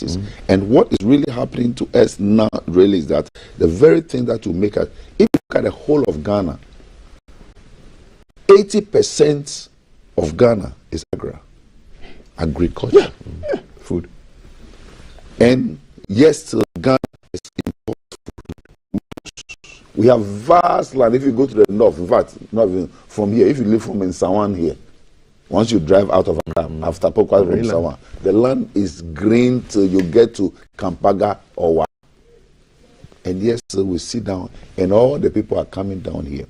Because we don't create the environment, a lot of kayayos we have here, and a lot of truck pushers we have here, is just because we have not created. And trust me, where is our oil? Zero. Where is the gold? Finished. Where is the diamond? Finished. And so the areas that we created, I stayed in Hungary, and Hungary has only a population of 10 million. In fact, it's 40 million, but 4 million of us live outside. Those of us who speak Hungarian are classified as Hungarian. And Hungary is said to be one of the leading agricultural nations in Europe. They have small lands, they make use of it. In Hungary, when you are even studying law, you do mathematics as a compulsory subject. You need one scientific subject as a compulsory subject. And so by the time you come out, you've not just read law. You have a scientific bent. Here in Ghana, when you are in secondary school and they say you are an art student, you have no knowledge about science. And a lot of the children we speak to and we interview them sometimes, they have no knowledge. And so I think we have to go to that system where we do practical courses, sewing machines, thread making, hands on deck. Some of these cameras, we can fix them here. We used to? Yes. We used to assemble radios and TVs. I was telling one young boy that we used to do car assembly. Waffle. But Sanyo, now, TV, radio. Now we all want the already made, and then everybody wants a microwave course. So we have titles, but we don't have what it takes to man the titles. And trust me, it's even entering into the religious organizations. You want the titles? People are excited about the title. Today, if you are a bishop and another person become a bishop, say, no, he's come, so you have to elevate yourself. Super bishop. And even at the charismatic front, I'm sorry if I'm hitting on certain, but some of the titles we want is not worth it. God has made us great already. That's it. And the blessings of, and it's just because we are losing sight of the very essence of the reason why we do certain things. And I must say, I congratulate all the men and the women who God has elevated and given the title. But I'm talking about certain little boys. Practical things. Certain little boys who have not arrived anywhere. And today you look at some young men of God in town, 28 years, 30 years, 35 years, they want to be recognized as bishop. He's a bishop already. They want to be recognized as an apostle. And they have no, and I'm happy I'm starting from our fold. Domain, because if not, look, I'm happy for our Bishop Nicholas Duncan Williams. The battle is a bishop. Even if you want to be called a pope, I'm happy for him. Recently, my good friend and my brother, Bishop Ajiansari, became an archbishop. I'm very happy for him. He's done work. He's not at university. He's a chancellor. But I've seen some boys who are 35 years old and say I'm a bishop. And even if you don't address them as bishop, they get upset. Hey, really? That is address them by my title. You address them by the title. So people lose sight of the essence of the thing. So let's go back to the end. Congratulations once again. Trust me. I will have a meal with him. I'll sit down with him. And you know what I'll do to him? I'll arrange for him to go to Buckingham Palace. Great. I'll arrange for him to go to House of Lords. I'll arrange for him to go to House of Commons. Take my word to that. I do that thing for some of those boys to let them know the value of what they have. Great. Good job. Great. Thanks so much. Good job, Bilal. Yeah. And just happy for him. On a last note on using your hands. So my youngest son is doing work experience right now. He's 12. Great. And this whole week he's been going to a baking place. He likes cooking. So every day there, he goes and learns how to cook. And you know what? He got his first sale yesterday. Somebody here, Valerie ordered 6 pies, and he made them. And I delivered I was his delivery boy. The support. Yeah. And then he surprised me because when he came yesterday, he brought her an extra banana bread cake. He says, for being my first customer, this is a bonus for you. Yeah. Stuff that he does. So every day he cooks. Can you think a single day, apart from the day that within the religious domain, we say we are fasting. Can you think of a day that we don't eat? We eat all the time. Yeah. So even after fasting, we still eat. For us, our kind of fast. Yes. When the sun sets, we break the fast. You have to eat.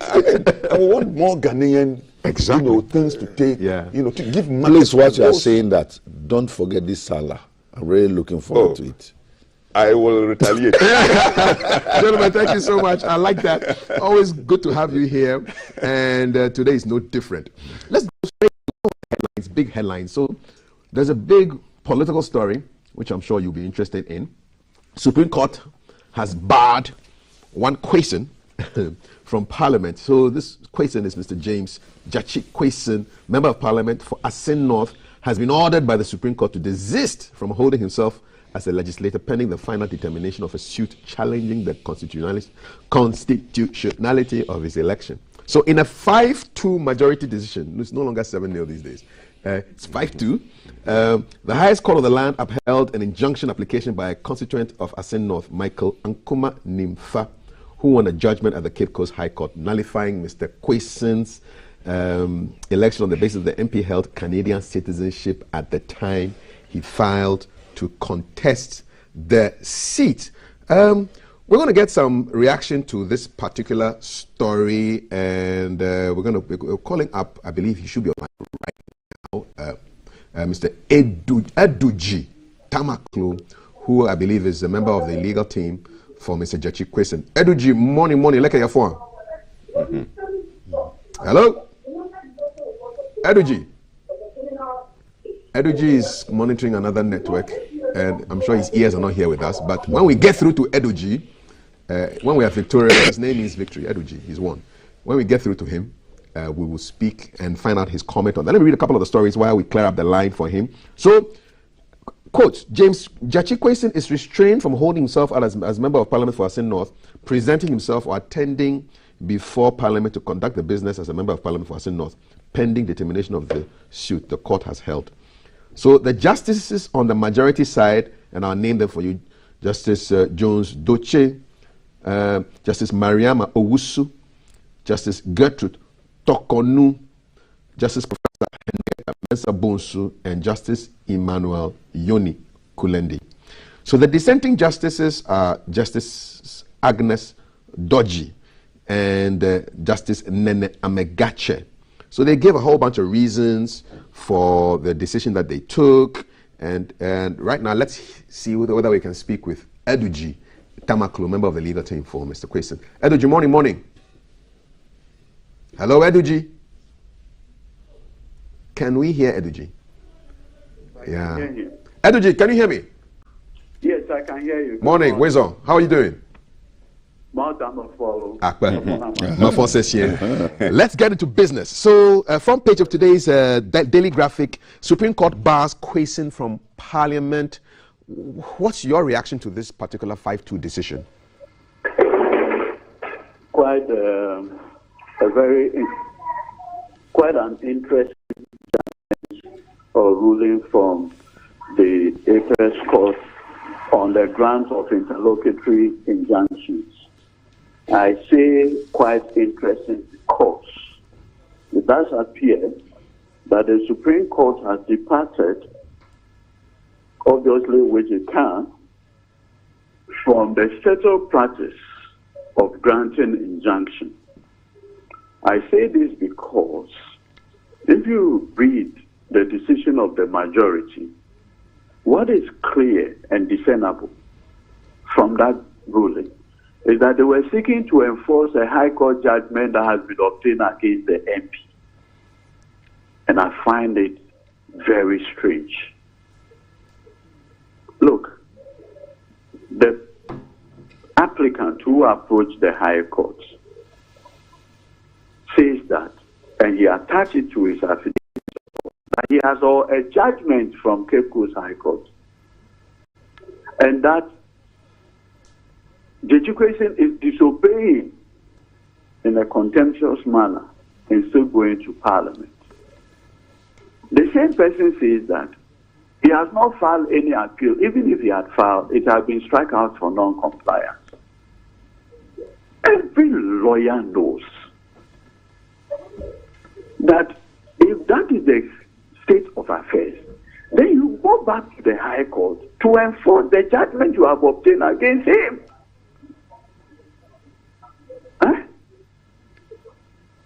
Go back to the High Court and enforce it. The Supreme Court is not the forum for this. And you see, I am very worried with what is happening. Look, Kafui, there's there's a sound policy reason why, even when there are presidential election petitions, the president whose election is being challenged is not injuncted from performing the functions of the president. There's a sound policy reason for that. Simple question. We do not know when the Supreme Court will put final determination to the substantive matter. So, if it has to take 2 months, 3 months, it means that the people of Asinov will not have representation. I mean, how is this? How? So does it mean with immediate effect he ceases to be MP for Asin North? Yes, it's the Supreme Court judgment that he should stop holding. If they tell you that stop holding yourself as the MP, what does it mean? So he's now a former MP of Asin North? They are saying that until they determine the substantive matter, he cannot hold himself out as the MP. Which means he's no longer MP. Is that correct? I want to confirm that. Yes, but that's basically what it is. Okay. And that is what makes it a bit, strange. Look, if you look at our constitutional jurisprudence, constitutional office holders are hardly injuncted.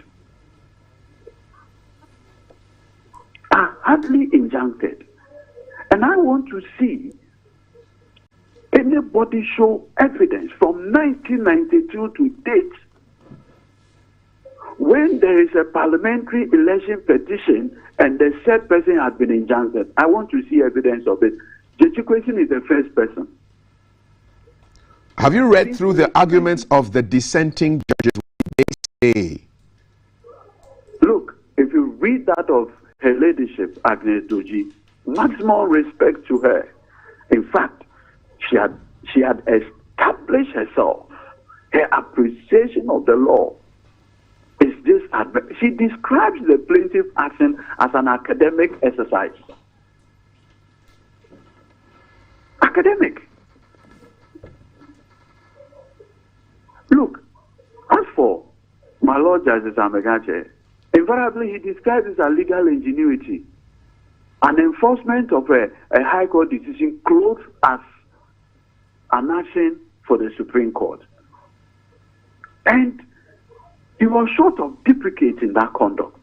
He was short of deprecating that conduct. Look, ask any lawyer, maybe after this, call any lawyer and ask the lawyer, when a party has obtained a judgment from the High Court, does that party go to the Supreme Court, close or disguise that judgment as an enforcement action to seek an injunction at the Supreme Court? Ask the lawyer. Let me ask you, what is your response to this particular action? What is the legal team of Mr. Jechikwesi going to do? No, but if you listen to our Attorney General, from what he has been saying, what invariably means is that the Supreme Court has already determined the matter. After the program, the ruling, the Attorney General says, "Oh, what happened to Sakande will happen to Jechikwesi." You heard him. Meanwhile, the Attorney General is fully aware that the case of Sakande is completely different from that of Jechikwesi. For those who don't know, who is Sakande?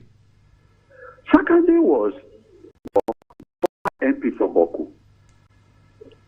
After he got elected in the 2008 election, in 2009, a citizen from Boku brought an action against him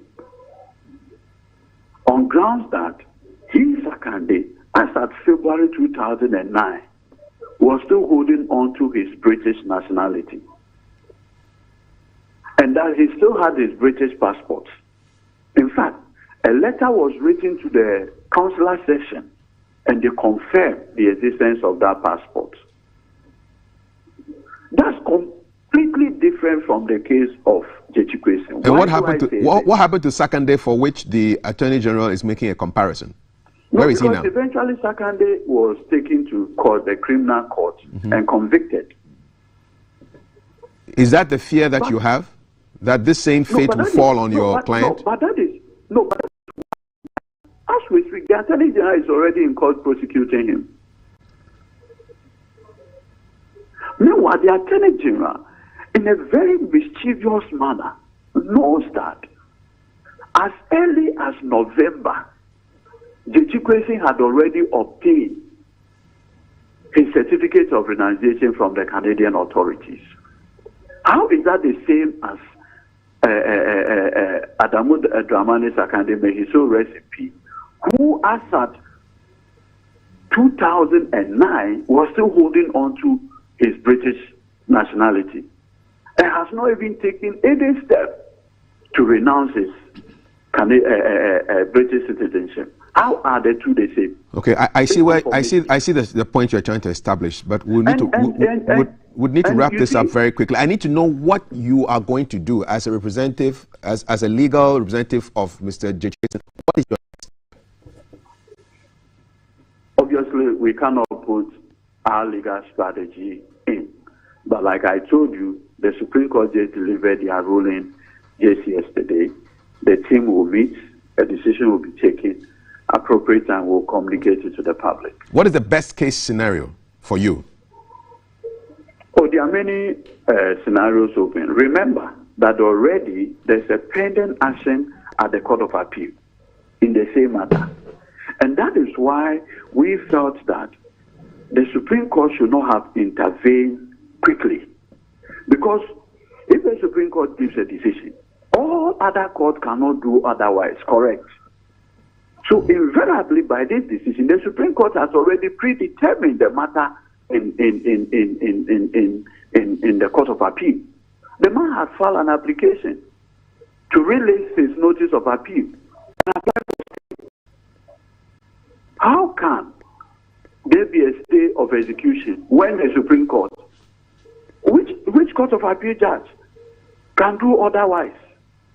So it has created a whole lot of, I won't describe it as a mess, but a situation where you don't even know how to get yourself out.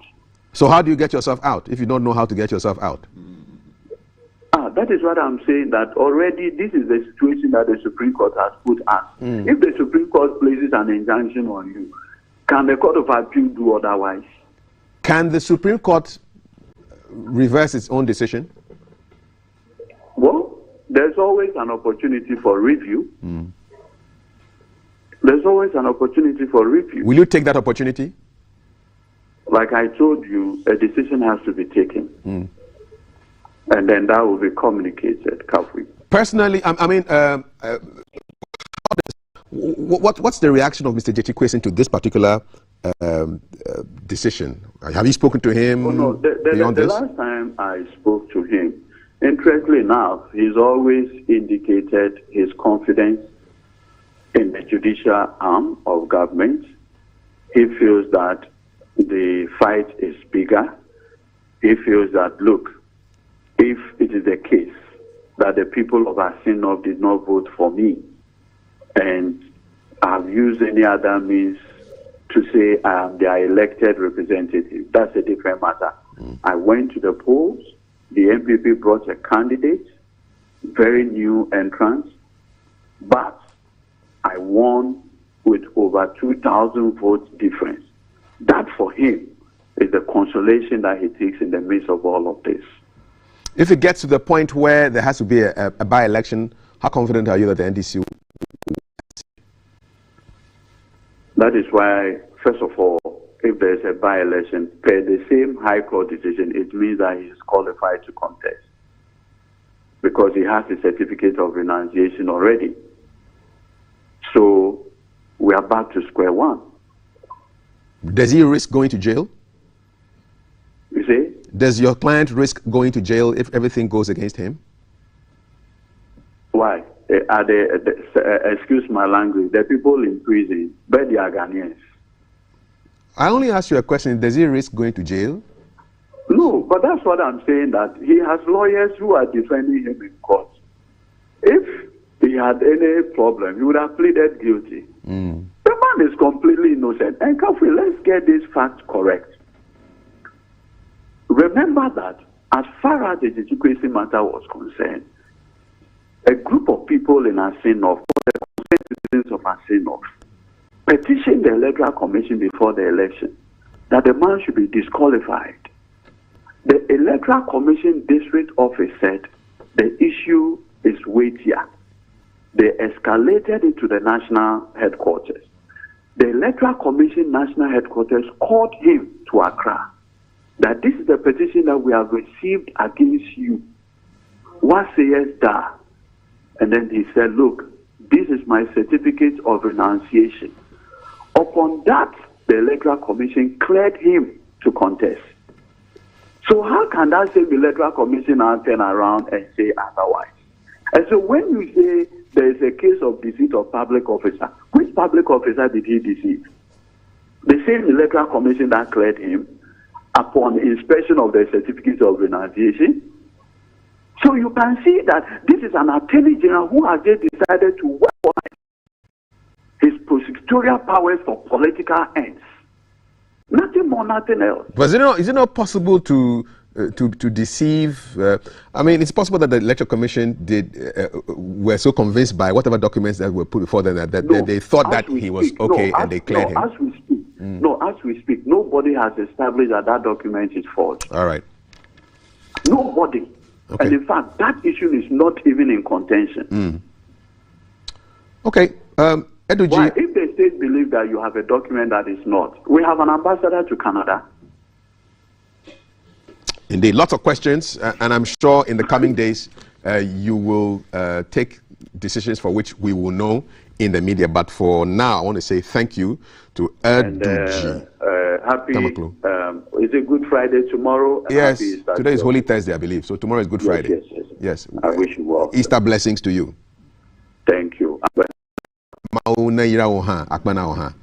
Edu G. Tamaklo is a member of the legal team for the now former MP of Asin North, Jechi Kwesen, who has been prevented from holding himself out as a representative of the people of Asin North in the central region. Your comments are very much welcome. 055-556-1034. We spoke to the lawyer and the politician. I have the Sheikh and the Reverend right here with me. Any thoughts on this particular issue? This is an issue that I think we as a nation should look at seriously. Otherwise, certain brains, certain gifts, certain expertise in the diaspora will be deprived. I sit here today as a British subject. My children were born in Great Britain. Barbara and I were born in Ghana. So even though we hold whatever passport, still Ghanaians, true and true. Now we come back home and we are not able to serve our nation. And because of that, a lot of people are cutting short a lot of things. If people come back to serve, they should be given the privilege. By the grace of God, we've created an environment for dual citizenship.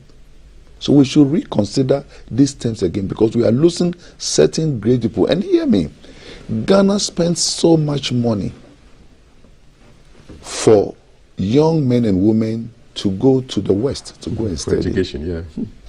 They study in America, they study in England, they study in Germany, they study in Australia, they study in Japan. For those of us who were able to do first degrees, second degrees, postgraduate, and ended up with the highest degree you can, for some reason, after staying for a long time, we end up staying there. Only few people maybe are privileged like myself where I met a Ghanaian, but some people even end up marrying foreign nationals. After serving for some time, you want to come and serve your nation where you are deprived. And so all the abilities you have, and trust me, I have lived in Europe since the mid-80s, so I can tell you a lot of Ghanaians who are very Ghanaian than most of our Ghanaians we have in parliament. And I say this without reservation. There are more Ghanaians than the Ghanaians we have in parliament, and that's how sensitive it is. And yesterday they come with all their ideas and all the good things and all the expertise, and they are not able to serve their nation. So we should look at this thing again and reconsider it. It's also not making a lot of Ghanaians become very truthful. Some of these situations we are seeing now is because the person has come back, he really wants to serve, and that, if you look at it, it's catching up with all the political parties. There are a lot of people today, NPP, would have had as ministers of state or parliamentarians who are deprived. You know why? Most people, most of them were in exile because of the Jerry Rawlings timing and things. They've come back to this country, and because they hold other citizenship, they cannot. A country like Holland, the Netherlands, if you hold a citizenship in the Netherlands, you have to lose every other citizenship. So you have to denounce your Ghanaian citizenship in order for you to become a passport holder in Netherlands. It means for the rest of your life, you can't serve. So I think we have to go back to that place again where we should reconsider this thing. And if we are thinking of dual citizenship, then we should be able to also allow people to serve. So you could have dual citizenship, parliament, MPs and things like that. So now you can't serve as an MP. Technically, if you wanted to, you couldn't. No, you would have to give up your British. Citizenship. Okay. And so sometimes some of these things doesn't help. And there are people who have learned and done so many great things in that place that can serve in so many capacities, and they are deprived. There are people I know today in the ruling government who are very sharp, but they don't want to lose their British citizenship, so they're not taking responsibilities. And so you deprive the people. But when it comes to soccer, we go and pick the boys that were born in Great Britain, were born in Germany, were born in Holland, and we bring them to come and play Black Star. That is double standard. I think we need to get back to that drawing board again, and the legislatures must sit down. We have to revisit that constitution again so that we create an environment for expertise we have in the diaspora to come. They come, and trust me, because we have lived in Europe or in the West, and we are also Ghanaian, we follow the politics, the economic structures of Ghana very well. So we have a better understanding. We have what we call a balanced understanding. You'll be surprised when you met your son yesterday, he will be smarter than you. Oh yeah, I mean, he will be more balanced than you. Yeah. He'll be saying things to you. You'll be sitting back and you'll be listening to him and say, wow, my boy, because the exposure makes you create a balance. Look at the things Sheikh is saying now. It's visited for 1 week or 2 weeks and it's come back. And you become very balanced even just because of road. And somebody who's living there for years. And then also the confidence. If our Black Star team players come from Europe and they meet the stars, they are confident. I've seen certain, and I'm very particular with this thing I'm saying, I've seen certain parliamentarians or certain ministers come to London, and when they sit down and they talk, you realize that he's never had a so his understanding is not right. And that is why we need to be very mindful. Let us encourage them. Otherwise, our great source, the resource power, the human resource we have outside, and the money we spend to let people study outside will be deprived. And remember, whether we like it or not, carrying a British passport give you more leverage than carrying a Ghanaian passport. Carrying an American passport give you more leverage than carrying a Ghanaian passport. So if we are wise enough to stay on to get the citizenship, we should not be deprived from serving our nation. Thank you for your thoughts. Sheikh? Yeah, I mean, you want to pick off on what from where he started off. I think this issue of duality of citizenship is something that we need to go back. First, what is the wisdom of the framers of the Constitution in denying people duality of citizenship? Is it about divided loyalty? Is it about what? Yeah. So if we think that it is outliving its usefulness, probably is one of the things that we should consider. My other issue is, I mean, for the team, I like going through the legal procedures rather than becoming violent. So the opportunity is there. So I like the point he made. If the opportunity is there for a review, it doesn't bring the case to a close. I mean, that we must seek that opportunity. So if his right is there for him to remain as an MP, why not? He's a Ghanaian. Let's do that. My third concern is, I'm not sure what due diligence was undertaken by the EC that as a precondition for him to become an MP, that they allowed and cleared him. Yeah. So if our EMB, cleared him, I have a problem why this problem should arise again, and what is the position of the EC regarding this? Are they also, supporting his now denial of to maintain his position as an MP? So probably the EC also come on board and explain why they gave him the clearance, so that the integrity and the respectability of the EC is also very important. My last point is, as the case drags, what is the plight of the constituency which the MP is representing? And justice, they say denied. How do they say? Justice delayed. Justice denied. Yes. Okay, thank you. We've got your messages coming in on 0556-1034. So let's start from the beginning. We don't want to be accused of not having read people's messages. Keep them coming in nicely.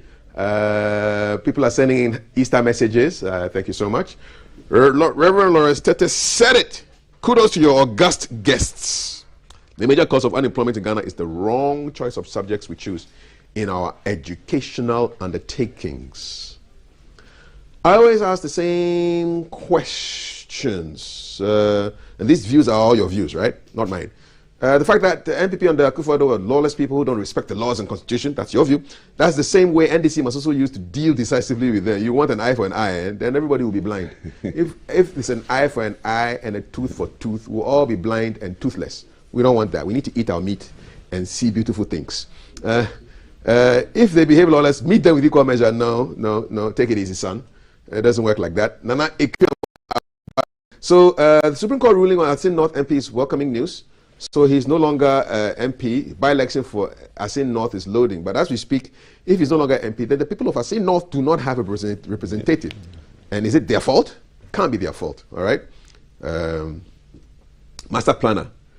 Honorable Quayson has done a great mistake by allowing the minority to influence him negatively. And you've talked about dual citizenship issues. And we can see your comments coming in nicely. This is no NDC MPP matter. Why this hypocrisy? We go ahead to woo these players into our black stars of Ghana. We're talking about roping in the diaspora to develop Africa. So why this zombieistic out of color judgment? I like the word. Yesterday we had Mumuism from Oscar Provençal. Today we have zombieistic from Nkosi Dabeng. We're Jaku Africa. Sua. What language is this? Why dang? Why? I dang crying. Charlie, you're frustrated. Okay, so the health statement, you're talking about some kidney issues. So yeah, thank you so much for that. We didn't talk kidney today. Judicial service is one arm of the government which is solely in the interpretation of the law. And then you're basically giving us a lot of information about equity and pronouncing judgments without fear and favor. Thank you very much. Keep the messages short, though. If you don't keep them short, I can't read them. They're too long. Kafui, can the EC be held for causing financial loss to the state if it is held that he had dual citizenship in which they were aware of at the time of the election? That's a good question. Good morning, guys in the studio. I'm hoping you're all doing well and better stay blessed. Thank you so much. Thank you. You thank God that Honorable Quayson is banned from Parliament because one person cannot belong to two countries at the same time. Well, you can. You can have dual citizenship, so please be educated. You can have dual citizenship. Some of us are not interested in political legal gymnastics by politicians. The late Sakande's case is the same as Jechi Quayson's case. Both of them at the point of filing of the contest had not denounced their foreign citizenship. Poor Sakande was jailed, eventually died after release from prison. Politicians give us a break. Naira Life, good morning. Please, as far as I know, the Constitution does not bar Ghanaians from serving their country. It's just that some positions are so sensitive that people who are foreigners or Ghanaians, as and when it suits them, are barred from holding such positions. Obviously, footballers are not very sensitive. Yeah, you come from anywhere. Where once you're there, let's not wake up one day and we'll find that in the Jubilee House we have President Hu Jianku. You know, we may have a Chinese person in charge. Yeah. Seth Kojo Boateng. You think our show should be a compulsory watch program in the morning? You just love shakes and reverent summation this morning. To stop the big English language. Thanks, Seth in Daban Kumasi. Ajwa Stallone. I love your name. The NDC should have allowed Mr. Kwesi to stand as MP if he had dual citizenship. Okay. Tonya Dom says, we need to look again at our constitution and laws of the land, but not a ruling of a case in court. Thank you. Jesse Josie. Good morning, Cap. Looking good in the pink. Thank you. I think the Supreme Court should quickly look at the issue again. I feel really insecure when I hear these kind of issues. May God bless Ghana. Good morning. While I sympathize for those calling for a change in the constitution to allow dual citizens to serve, it's not true that they cannot serve Ghana in other capacities, even in the public service. Let's get this clear. We know that. It's true. Yes, you can have them as advisors, but there's certain positions where you cannot serve. All right? It is worrying that only one side of the political divide gets justice before our Supreme Court. Ghana's constitution spells dual citizenship clearly, that any Ghanaian from the diaspora who wishes to hold key positions in the Ghanaian environment, such person must denounce other citizenship and focus on the other one among qualifiers. So, you want me to ask NDC? What happened to Adamu Sakande? Well, he went to court, he lost, got stripped, and he's passed on into glory now. Akpene in Wager, blessings to you, Dr. Tete and Sheikh. I don't believe this football citizenship is an actual problem per the football analogy of a sofu. Our politics is a problem. By the way, our education system is we need some restructuring there. Okay, good, thank you. Keep them coming in.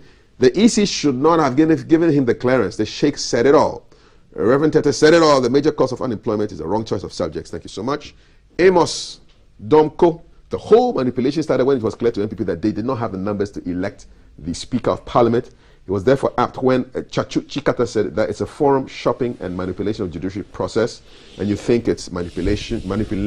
Gordon Fleku, good morning, Breakfast Show. Thank you. Good morning to you. And Abdul Razak is sending me a message. The lesson is it's a lesson to all political parties in the country. Better, says Abdul Razak Tamale. Good morning to the wonderful panelists. They've said it all. It's about time that we change the way we do things in Ghana. These same politicians would travel outside for medical checkups and treatment. And most of these doctors are Ghanaians or Africans with lots of experience, yet they serve in their own country. It's a pity.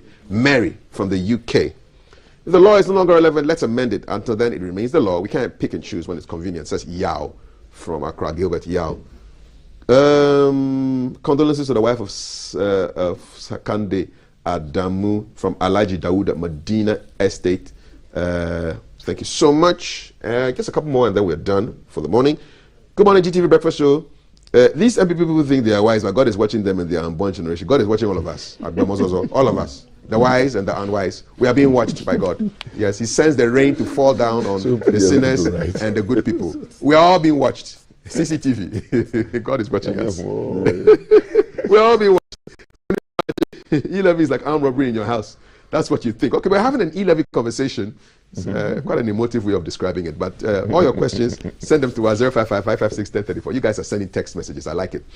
You think it's a one-side politics, one-side judgment, one-side leadership, porous system, says dignity. Those are your views. Williams Olushashan. I disagree with Dr. Lawrence on the issue of leadership and dual citizenship because where would the allegiance and loyalty of an individual with dual citizenship be? Besides, a good book says you cannot serve two masters. Also, what if what the lawyer of the former MP is indeed saying that is true, then I'm sorry someone is abusing power. Thanks, enjoy your holidays. Thank you. Maybe Dr. Tete will respond later to that. And you are also thinking that both Kwesi and Adamu committed the same offense. Thank you very much. Yahya in Iburi. One MP is forcing to bring both Williams to pay for Black Stars, but trying to drive away a competent representative. Okay. More messages. Kudos to you on the show. Kudos back. Seth, you put the thing in bold, and it's so plenty. Seth, make it shorter. But thanks for the message. My question is, if dual citizenship is a crime, why do we bring Ghanaians who are born in Europe and other countries to play for Black Stars? The judicial system is porous and corrupt. That's what you think. You think a bad father will always give birth to frustrated children. Not always so. Some bad fathers give birth to good children. Sometimes, yes. Good morning, GTV Breakfast Show. Is the best in Ghana. Condolences to late Sakande's family. NDC should stop being hypocritical. The law is not respecter of persons. Maxwell K. Tufo in Equitia. And hi, the minister. Is the minister not a Ghanaian by birth at all? So I'm up to date with all your questions. I'm going to go back and wrap this up nicely. It's 8:11. You're watching GTV Breakfast. My guests are Sheikh Arimi Ayao Shaibu and Dr. Lawrence. On the front page of today's Spectator. Yes, I was pleasantly surprised. to see him there with the Barbara that he always talks about. Reverend Dr. Lawrence Tete and wife, Mrs. Barbara Tete. And I think he has a message on the death and resurrection of Christ. Emulate his humility, selflessness, Reverend Dr. Lawrence Tete. Grab a copy of The Spectator. It's on page 8. And you can tell people that, you see the man on the front page of Spectator. I send him messages on GTV Breakfast. So this is it. This is what it looks like. Reverend Tete doing his looking good. His pose. I just saw that I have a picture with the president of Hungary also in the middle. It's inside there. Oh, okay, nice. Yes. All right, page 8. Okay. So, that's one there. Interesting. Yes, the Reverend right there. Please focus on the Hungary president. Yes, there he is. Focus. Yes. Go further. Yeah, closer. Well, your limit reach. Let me see. Yeah, Charlie. Give you the chance. Yeah. Buy a copy and take home. Yes. Or we'll give you this one. Zoom, Baba. Please zoom the wife. Yes. Zoom the wife. Yes. So thank you so much. So you're giving a message on the death and resurrection of Christ. Yes. Okay. Just a hint of what the message is. I've always said that the death of Christ has significance. It happened because of three main things. One, because of greed. 2, because of enviness. And 3, because of cowardice, fear.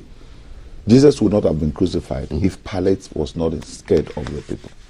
And we should know that the death and the resurrection of Christ give us reconciliation back. I believe what Adam could not do, what Abraham could not do, what the prophet of old could not do to us, Jesus Christ came to do, die, and he arose. And that for us is significant. And the Bible says if there had not been shedding of blood, there would not have been remission of sin. So it's a way of reconciliation. It reconnected us back to our God. And to think that he became selfless enough to die that painful death, I thank God for him. I thank God for that Jesus. There's one question somebody asked me to ask you. It says, will Judas be punished? I think it was in the divine provision of God. Except that the way Judas died, remember, he never even enjoyed the money he collected. No, he threw the money away. He threw the money away. He died by being hanged. And so he lost everything. And so that's why it's always good for us to live well. Be brothers keepers. Be friends. Love people unconditionally. And sometimes we should not take a very entrenched stand in life. If we can be loving, we can be respectful, and we can be kind, that is the true nature of Christ. And that is what religion is all about, that we love one another. I mean, this issue of people taking very strong stand, I'm very much against it. There should be brotherliness. Why is it that people want to always win arguments, Sheikh? People want to be right than to just maybe sometimes just back off and let the other person win. I think most of the time is our ego. And the way we have been socialized to always feel that we are those who are right. Yeah. But if you accept that there are other perspectives, and that is one dimension of human diversity. In any subject that you put on the table, there are perspectives. And for us to arrive at something that would just be useful, you see, with respect at the other view, and you have an enrichment. If you can take, he can take from you. That's why, for example, if you look at our whole nation of different tribes, take from Ewe, take from the Gan, take from the Gomba, take from Hausa, and you see how enriched you become. And each of them, even just proverb. You hear one proverb in Ewe, you hear in Ashanti, and they all exhibit wisdom. So if you can put all these together, you become an enriched person. Exactly. So that's the way I'm looking at it. And as we are fasting, the Easter is also very soon the Eid and all. We find that there are certain basic and essential values that these celebrations really bring on board, and I think we need to uphold those and make them the basis on which we hold the peace and beauty of our country. Always a delight speaking with you, Sheikh Arimi Ashaiba. How's the old man? Old man is doing very well. I mean, he's still receiving visitors. You know, we are, and thanks to everybody. And it's amazing. Chief Imam alone, when it comes to Ramadan, almost everybody, in fact, including Christians, want to send him some gifts, something, because he has a lot of dependents. A lot, I tell you. Everybody wants to come to him for a cup of rice that he's fasting. So when he gets that, he distributes, and that is so great. So for Christians, I'm saying here, without any fear and contradiction, we are grateful. Awesome. We are grateful. His birthday is coming soon. Yeah. Chief Imam. Chief Imam. Yeah. April. Yes. I mean, this month. It's coming out. Yes, So yes. 104. Whoa! Whoa! He's still alive. 104. And you know the old man speaks Ghana like no man. I heard him speaking Ghana. The book launch. You know, so I get hurt when Sheikh doesn't speak Ghana. To your thing. That be Sheikh Ghana, man. Sheikh, thank you so much, Dr. Lawrence Tete. He has a half-caste Ghana. Yeah, you see now. I hereby present to you this copy of the Thank you very much. Yes. And I'm going to send this to Barbara. Yes. I tell her I like it. I didn't realize I was in love. No, you were in love. Please frame it. Frame it, Reverend. This is a big surprise to me, though. Frame it. I know they interviewed me on the phone, but I didn't realize that this is what they intended. That's what they did for you. Thank you so much. And Easter blessings to you. That's it. Sheikh, all the best with the fasting. We will meet again, inshallah, God willing, next week. Let me say this before you go, Kafui. You've done very well. Sheikh and I want you to know that we are proud of you. Yeah. The comments we are getting, and we've been talking behind the scenes, the comments we get, the feedback we get with what we do with you every Thursday is going very far. People are watching you across the globe. And so do what you do best. And congratulations. I'm very proud of you. And I think, Sheikh, let me allow Sheikh to say it. Oh, I mean, same. I mean, the blend. You know, when the Director General met us just at the gate, and he said he was so amazed that we just came for the first time, and you decided to make it a routine something. It was not pre-planned. Yeah. We just came, but that just because of the value of our presentation, now you have made it this. And then you and your other lady presenters make us excellent. Feel at home. And for me, the blend of a Muslim Christian sharing views this way means that if we bind up very well, Ghana will be a beneficiary of our religious diversity. You have an offer. I just got a test from Alpha Design. They say when you finish, you should come for new measurement for clothing. Thank you so much. Oh, wow. Thank you very much, gentlemen. Thanks a lot. Have a beautiful day. Of course, shout out to our producers, Cynthia and Bernard and FC, and of course our director, Kofi, doing great things. And the crew here who always enjoy your presence here. So I want to thanks to them. And of course, all my fellow presenters, those out here and those in here. Thank you. Our conversation now is on the meal of E-levy, which will be fed to you and I from the 1st of May. What does it taste like? What are the ingredients? You will find out on a conversation about all you need to know of the E-levy coming up right after this. Hashtag GTV Breakfast, WhatsApp number 055-556-1034. You stay with us. This is GTV, the channel of the nation.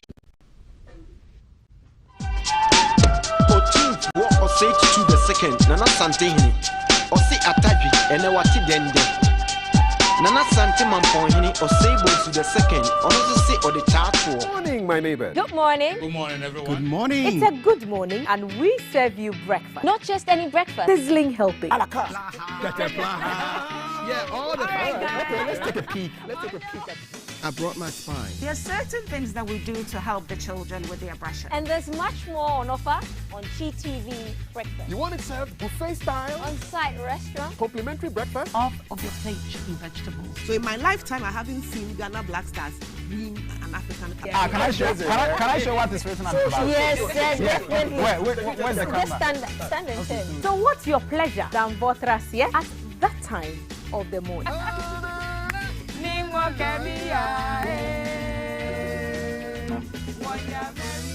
So never skip breakfast. On GTV Breakfast. From Monday to Friday at 6 a.m. We've got you covered with a trusted team.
Thanks for staying on. It's still Breakfast Live on GTV.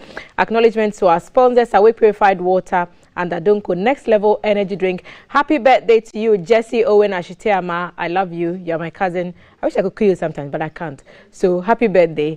And shout outs to Chef Day, who is in the studio with us today. Amazing guy.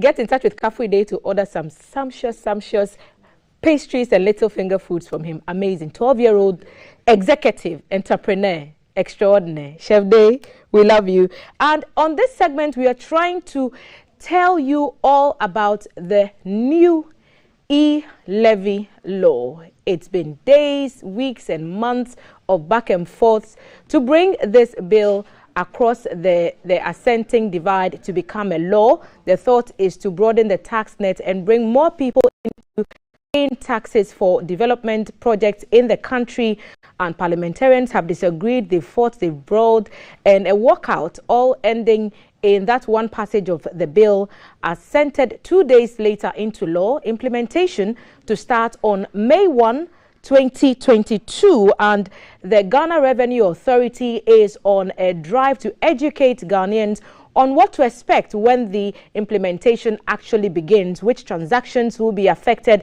and which transactions will not be affected. So you probably have your own ideas and thoughts about what the E-levy means. Send your questions across to us. Our WhatsApp number 05555 and we need to do this very quickly because we have other things scheduled on the table. So send your questions now. We have a member of the E-levy Technical Committee from the Ghana Revenue Authority joining us at the table, Mr. Isaac Kobina Amuakon, and he's going to explain all we know. Isaac, good morning and welcome. Good morning. So you're on a drive to educate Ghanaians about what to expect during the implementation of what we now know as the Electronic Transfer Levy Act 2022, Act 1075.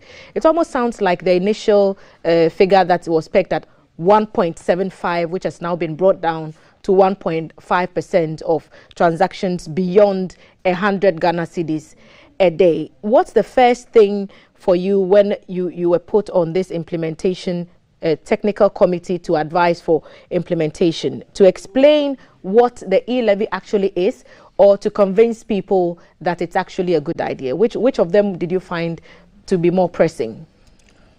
My background is somebody who implements, so I head the project management unit of GRA. So our work is to make sure that once it has become an act, we implement it successfully, so that the intention of the government to use the E-levy to rake in the revenue, that becomes successful. So that is the work that we are doing, to make sure that we implement the act as the parliament or the president has assented to. Yeah. So until now, we paid a charge to telecom companies for sending money via the Momo portals, available Momo portals. But now that's being taken to an extra level with the implementation of the E-levy when it does take effect in May. Take us through the scope of the levy once again. Okay. So the Act makes provision for which transactions or which transfers are covered when you make them. The first one that is covered is that if you are making mobile money transfer to another mobile money transfer on the same network. So an example being an MTN to MTN, Vodafone to Vodafone, Tigo to Airtel Tigo to Airtel Tigo, you have to pay this charge. That's the first cover. The next cover is that you are making Momo transfer or mobile money transfer, but to another network other than the network that you belong to. That also is within scope. The third one is that you're moving or transferring funds from a bank account to a mobile money account or wallet. That also comes within the scope of the law. The fourth one is that you are moving mobile money, but this time it's terminating on a bank account. It also comes under the scope of the Act. Then the fifth and last one is where you are using a service the bank provides. It's known as instant pay. But you are using your personal bank account. That also comes under the scope of the E-levy. Okay, so these are I think I have a fair idea of what you mean when you say Momo transfers between accounts. So if I send Momo from my phone to another person, another person's Momo number beyond the 100 Ghana cedis, the extra, so if I send 120, the 20 cedis attracts the e-levy of 1.5. Yes? So that will come under what we call the exclusions. So the first one I explained to you are the inclusions. So the exclusions are first, 100 Ghana transfer. Isaac, let's understand what it covers first, and then what it doesn't. Then we'll probably understand. I'm saying that, so if I send money more than 100 cedis from my Momo number to another person's mobile number, that will attract the e-levy charge. So my explanation to that is that is under those that it doesn't cover. Okay. So if you want me to restrict myself to those it covers, then then we'll pick up this one when we get to the first one on what it doesn't cover. So Momo transfers between account and wallet on the same electronic money issuer. Yes. Even if it's on another network. That's the second one. So then it comes into the point two. Another from an account to another money issuer is 2, and then transfers from bank accounts to Momo wallets, more or less the reverse of the first one. No, or the second. The first and the second are related. They are all on the same network. So and they will attract the charge. And they will attract the charge. So the better I want to understand is about the instant digital platforms. Which platforms are those? That's the last one. That is a banking service. When you want to move funds from your bank account to another bank account, there's a service that you pay and the money will be sent instantly. Other than that, the money will delay either 24 hours or some number of hours. So that service is known as instant pay. If you are using that service, then you come under the scope of the e-levy. But that is restricted to personal accounts or individual accounts and not corporate accounts. Okay, so now let's talk about what it doesn't affect. Good. And in which instances you will not pay the e-levy. Good. So that is what it doesn't affect. So the first 100 Ghana that you make cumulatively in a day is tax-free. We don't tax that. What it means is that if you have a number of wallets, MTN, Airtel, Tigo, all combined, including your bank account, we cumulate all this together in a day and grant you a tax-free on 100. So if I am sending 200, government will forgive you 100 out of it and tax only the difference, the 100 that is left. That is when we would impose the 1.5. Okay. So in the same way, you are sending 120 cedis to a friend. Government will forgive you the 100 and tax you on the 20 cedis. That is the first exclusion. That relatively in a day is forgiving you free of charge. You don't pay e-levy. But there's a catch there, isn't there? Because I've heard that the cumulative 100 is not across just your Momo account. It includes your other transactions on other electronic platforms. So if you send 100 cedis from your bank account to a number which attracts the levy, and you send another amount from your Momo to another person which is also charged, you pay for the extra monies that you've sent. Explain that, make it a bit more clear to those who are watching. So the 100 Ghana is given to you as a person once. It is not given to you based on the wallets that you own. So if you own 10 wallets, you are not getting 100 times 10, making 1,000 cedis. You are just given 100 Ghana a day. So you have to decide whether you would share it in bets across all the wallets you own, or you use one wallet to consume it. You are entitled to 100 cedis.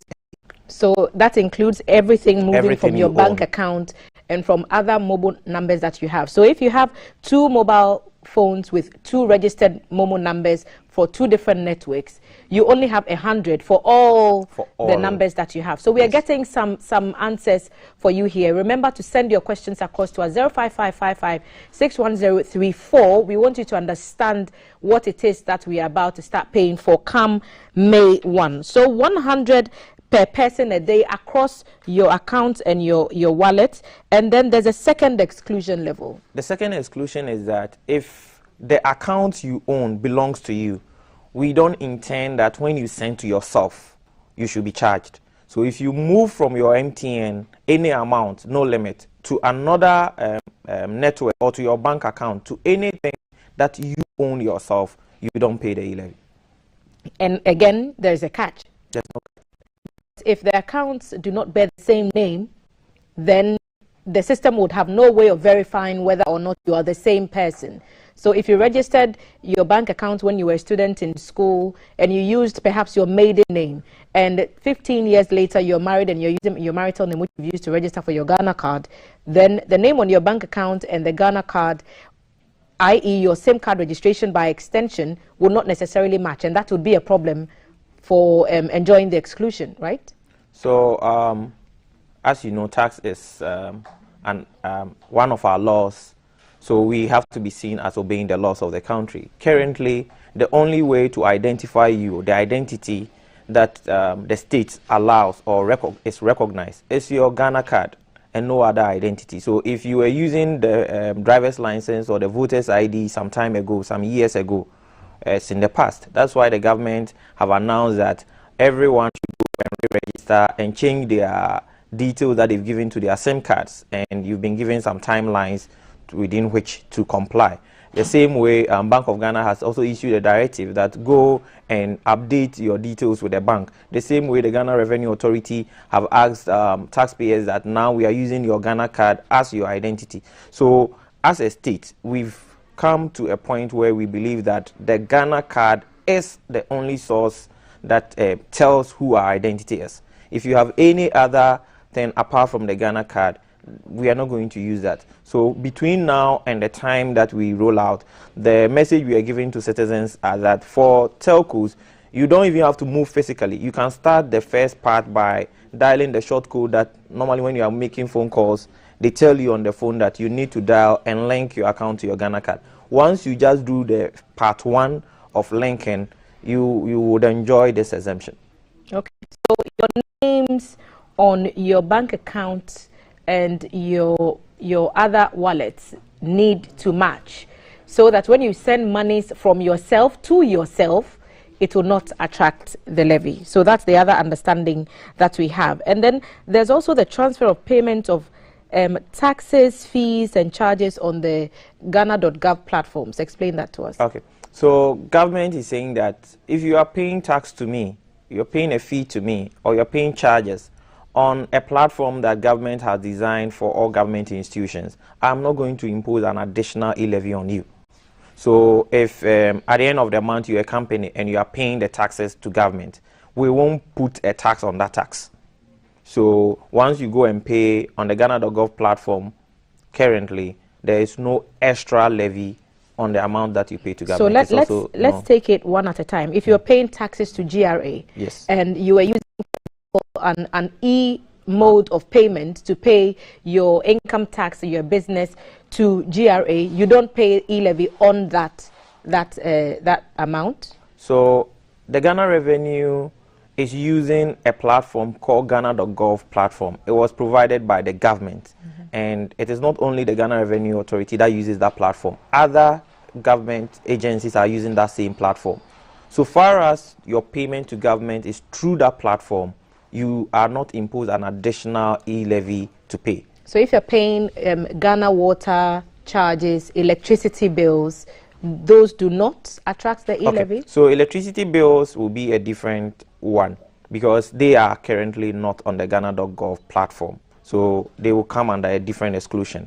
But for those who are on the Ghana.gov platform, we have passport office. So when you are buying your passport forms, you don't pay the e-levy. You have some of the assemblies, you are paying the assembly rates, you are paying the permit. Those you pay through the platform, you don't pay the e-levy. Lands Commission, when you are processing your document with the Lands Commission, they also use that same platform. You don't pay the e-levy. So these are the ones that do not attract an additional e-levy once you use the Ghana.gov or any other designated Government of Ghana payment platform that will be announced. Okay. You won't pay the e-levy. And fees, when you talk about fees, you're talking about fees to which levels of tertiary education or even in other spheres? No. Not only education? No. When we talk about fees here, we are talking about government institutions who are charging fees. So you pick something like the DVLE, they have fees and charges.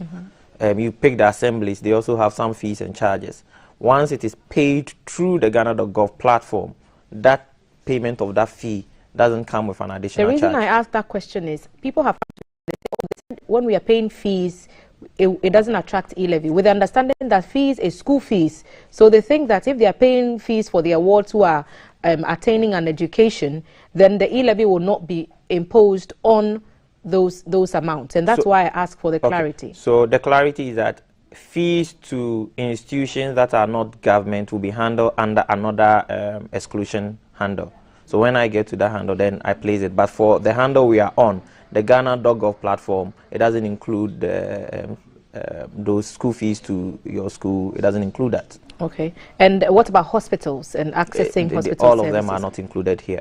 Okay. So the next one then, from what the slides that we've seen on the screen shortly, is for specified merchant payments.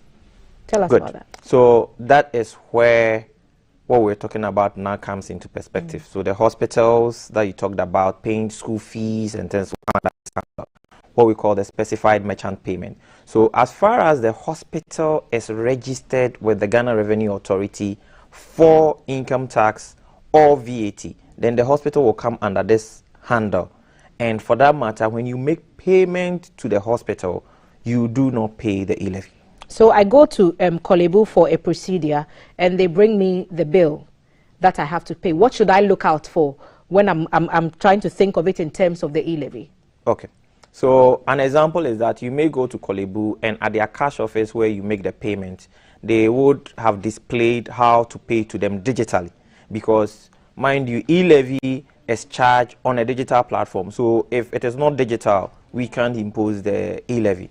So Kolebu would display a short code that if you are paying any service, dial this short code. Maybe some for GRA, our short code is *2222#. That's what we pay GRA to. So Kolebu would have probably a similar number. So you are done, they give you a bill to pay for a lab test of, let's say, 300 Ghana. So you are about to pay 300 Ghana to Kolebu. You are the cash office. You dial *333 for Kolebu. By using that platform, the system will check that it is going to Kolebu. Kolebu is known by GRA and is registered for the relevant taxes, income tax or VAT or anything close to that. Then Kolebu is exempted. So the payment you pay to Kolebu won't attract the e-levy once you use that digital platform. Okay. Then it doesn't attract the levy. It's the same for even a private hospital or a private school. Once the private school is registered with GRA and it's in our records, and you are paying the private school through this digital medium, which is known in the law as a payment service, then the system will check the status of who you're paying the money to, and the levy will not apply. The same will go for the wache seller or the barber. If the barber had come to GRA and been registered, and it's in our records that he's a barber, he's registered, and you are paying the barber, you go to the barbering shop, some of them have displayed this short code in their shops. So once you dial that short code and you're about to pay the barber, it checks with GRA. Once the person is registered in good standing, the e-levy won't apply. Okay, this is where the conversation gets really interesting for me, because you want to encourage people in the informal sector to also be brought into the net. But you're asking that the companies or the artisans, plumbers, carpenters, wache seller, cocoa seller, they should register with GRA to pay their income taxes. And if they haven't registered, then I, who is buying the wache, will have to forgo my egg to pay an e-levy charge, which is not of my making. Am I getting it clear, or would you want to correct any wrong perceptions I may have? Yes, it's a wrong perception, because we are all part of a state and we have civic duties. Now, the civic duties of citizens is that you should report other citizens who are non-compliant to the state. I should report the cocoa seller at Nima to the state for not paying taxes. Yes, you should. That's your civic duty. So, because GRA staff, I mean, we are not more than 10,000. There are more citizens than the staff of GRA. So more citizens reporting other people who are non-compliant to make our work more easier. So the easiest way the state is allowing you to help is that when you are paying the cocoa seller who hasn't registered and is not paying taxes, the tax will be displayed to you on your phone. You will then know that, oh, okay, this cocoa seller is not registered. That is why GRA is imposing a tax on me. So I won't buy from her. I'll go to the next cocoa seller. me more. It won't cost you more. Because if I'm moving from one point to another looking for a registered... No, you don't have to. She will probably be sitting seller by her. So there are 5 of them. She's the next one. So you just keep trying until there's no tax. I then think you I'm pay. listening to you, and I've read portions of this, and I always ask myself. So I'm buying wache at my favorite wache joint. Yes. And because she doesn't have, she's not been registered as a she's not a compliant taxpayer. She's consuming state resources free of charge. She's using the streets free of charge, and you are paying for it. She's using the state, police are protecting her, and you are paying for it, and she's not paying. You are enjoying her watching, she's keeping all the money into her pocket. It is your civic duty that everybody that uses state resources contributes a part to it. So why are you condoning something which is not nice? Okay, so then let's let the cocoa sellers and the watch sellers off the hook for now. I apologize for all my watch sellers. Don't remove me from your customer list. You are in a salon, and we know that for some of these shops, barbering shops, they display this income tax stickers. Are those the things we should look for when we are dealing with such businesses, or is it something else? So those are also, at least if you see the sticker, you are happy that, okay, at least for the sticker being there, this person is on the GRA payroll tax roll. So I'm comfortable. When I do the process, I should not get the tax deducted. Now, there's one thing you should also distinguish between when you are using the digital platform, a transfer and a payment. Now, the law made it clear, payments are not being taxed. When you are making payments, the law doesn't tax it. But if you're saying if I buy wache and I send the wache seller Momo, I'm transferring the money to pay for the wache. So I am making a clear distinction. Distinguish between transfer and payments, because the Act is not intending to tax payments. But there's a catch there. If the payment is being made to somebody who is non-compliant or is not registered with GRA, that is when we impose the tax. To more or less serve as a warning to you that deal with those who are also contributing to the state. That is but then isn't it the consumer that suffers from that imposition, that if my carpenter is not registered and I'm paying him for the table that he made for my room, then I have to pay the E-levy? So don't use him again. Look for another good carpenter who is registered. This matter. Explain to us about these merchants and those. So those the specified terms. Merchant payment is people or companies or businesses that are operating on the digital platform for their trade. So you have the Jumias, you have the Tonatons, where you pay them. Now all our food, because of COVID, we stay in the house and the food comes to us, and we pay online. So they first have to go and enroll with these platforms for the platform to put them on that service. But additional to enrolling on the platform, they also have to register with the Ghana Revenue Authority. And by doing these two things, it makes it easier for any citizen who want to pay them. So now when you pay them, then the E-levy is not imposed upon you again.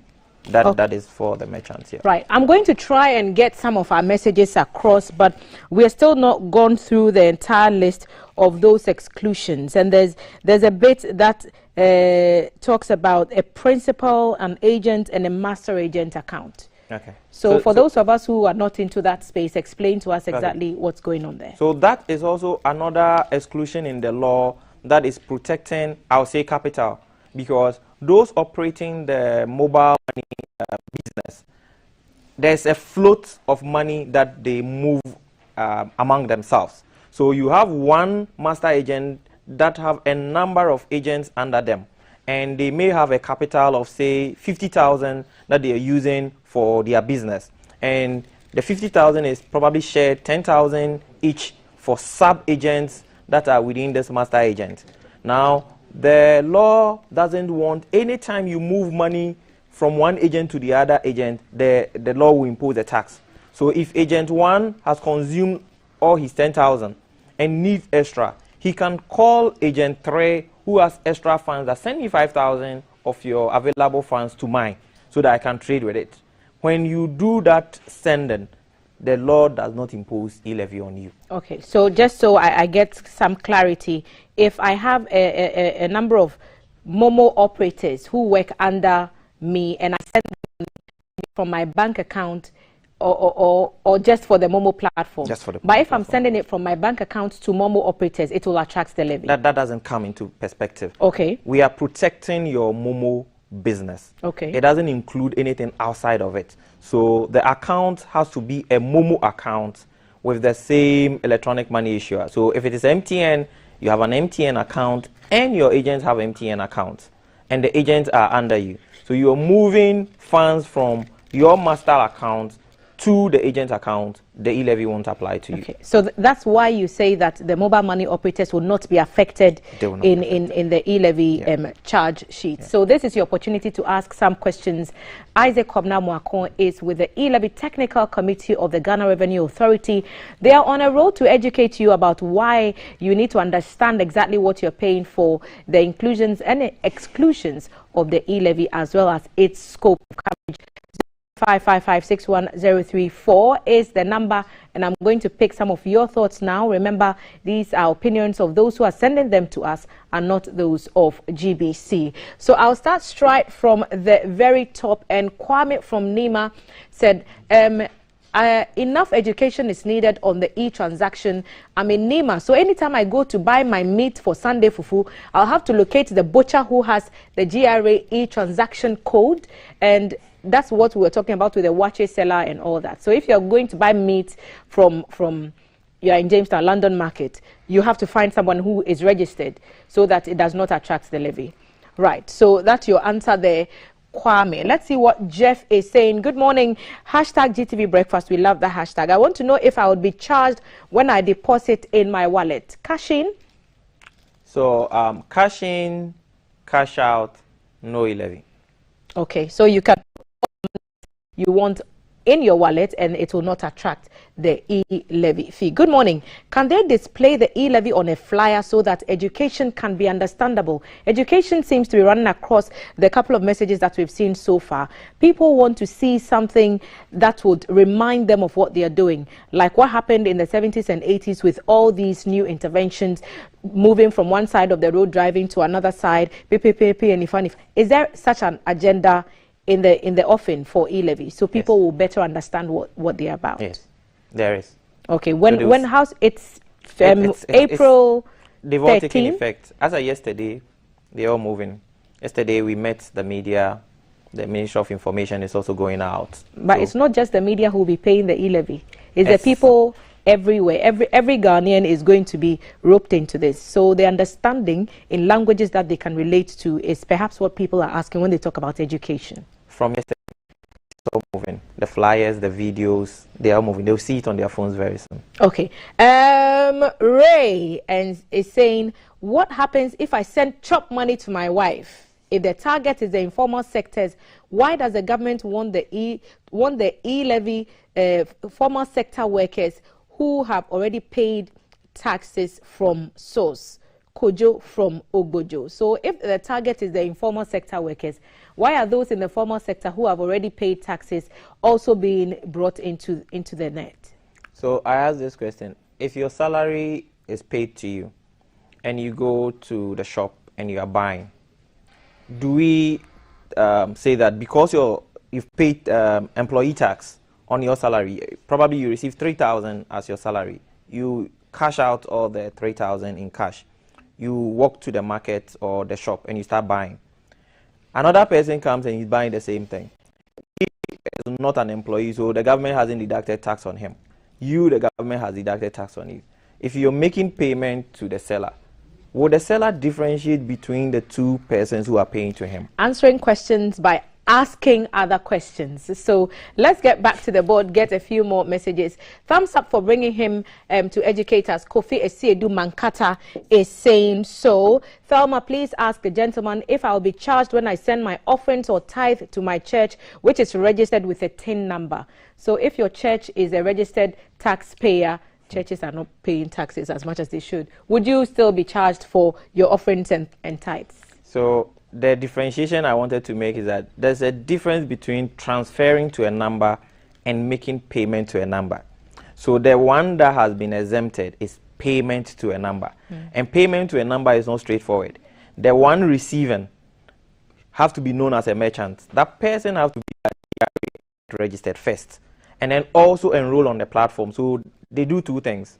They get to GRA, they get registered. So your church has to go to GRA, get registered. Then go to the network platform and also get registered. Once your church has done that, when you're paying to them, you won't pay the E-levy. Okay, that's your answer. Hi, Thor. My question is, I'm an employee. I pay every month, but I'm still paying the E-levy whenever I'm doing transfers. Am I not just like a registered institution registered with GRA? Second question, will I be paying if I transfer money from my Momo wallet to my bank account? That's one. The second point, I think I've heard you say no, because especially if the names on the two accounts are the same. But do you perhaps have anything to share on the top part? She says she's registered, but the law made the provision on the registration not being on the sender. The registration is on the receiver.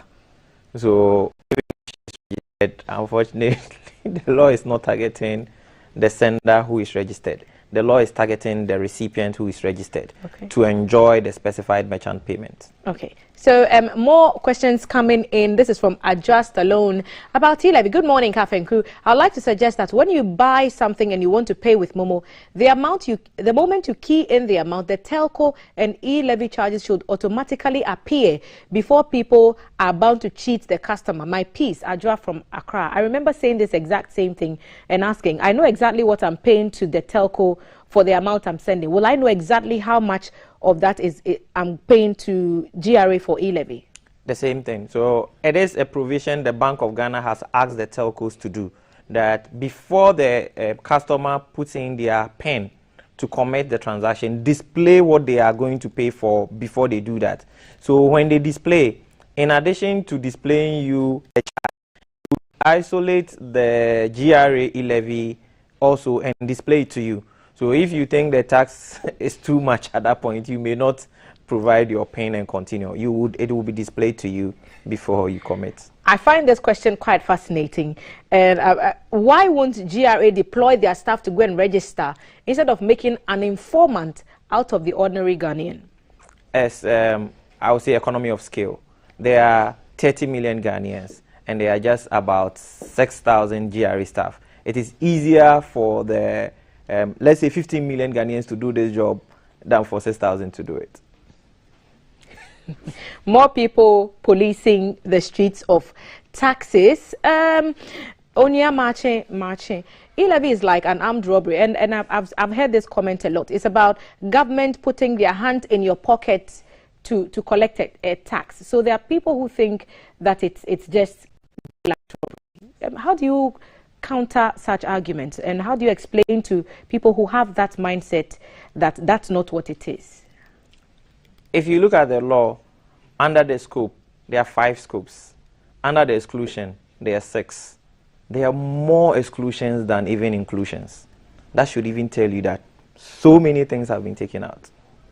So it's not robbery? No. So that's your answer. Hi, Thelma. This E-levy program is great. Please repeat it on weekends for the benefit of the general public, especially the working public. Emmanuel is saying that. Thank you, Emmanuel, for that comment. We'll take that under advisement. Remember also that the program streams live on Facebook and also on YouTube, and we try to cut them up into segments so that you can consume which segment that you feel is more relevant to you. So follow GBC's platforms on Facebook, YouTube. We are also on other social media platforms, Twitter and Instagram, and you will get all our programs and interviews. Of course, there's a repeat of the program every weekday at 11 p.m. and you can also catch it in case you miss it in the morning. But as we always say, bring us along with you as you go to work by watching us live on Facebook and on YouTube. But thanks for that suggestion. We'll definitely take that under advisement. Let me pick a few more comments.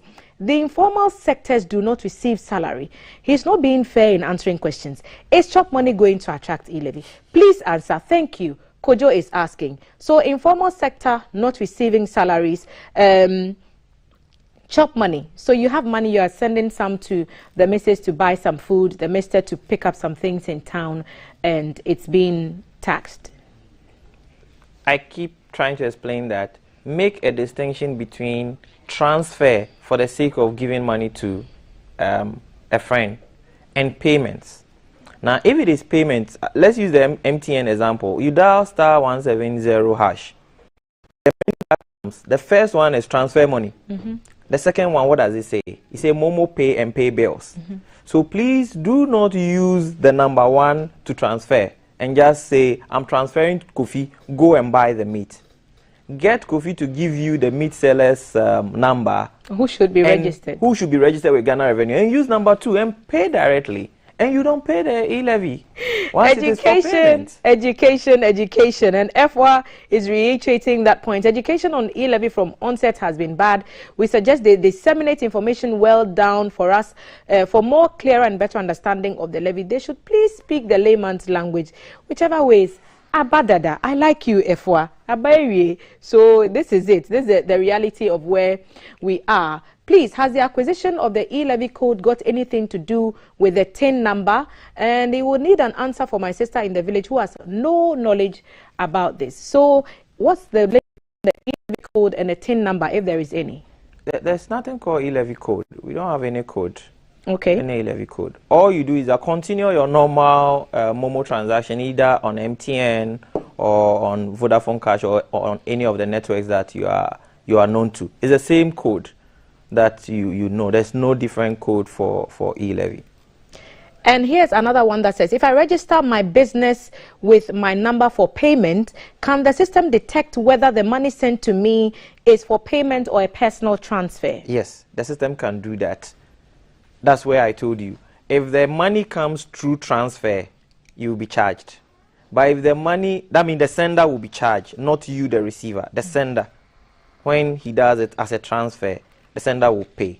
But when the sender does it as pay for a service or an item you've sold, the e-levy will not be imposed. Okay, that's your answer there. Good morning, Your Excellency Tham. Thank you.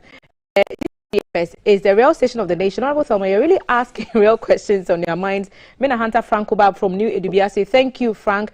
This guy is pa. You have been sent to come and explain something we don't want. Hey, Ghana. Those are your thoughts. You didn't tell us your name. Usually, we want you to add your name and where you are reaching us from. So if you want to send 200 cedis to someone and you want him to get exactly 200, the money should exceed 200. Maybe all you have to do is what you are sending.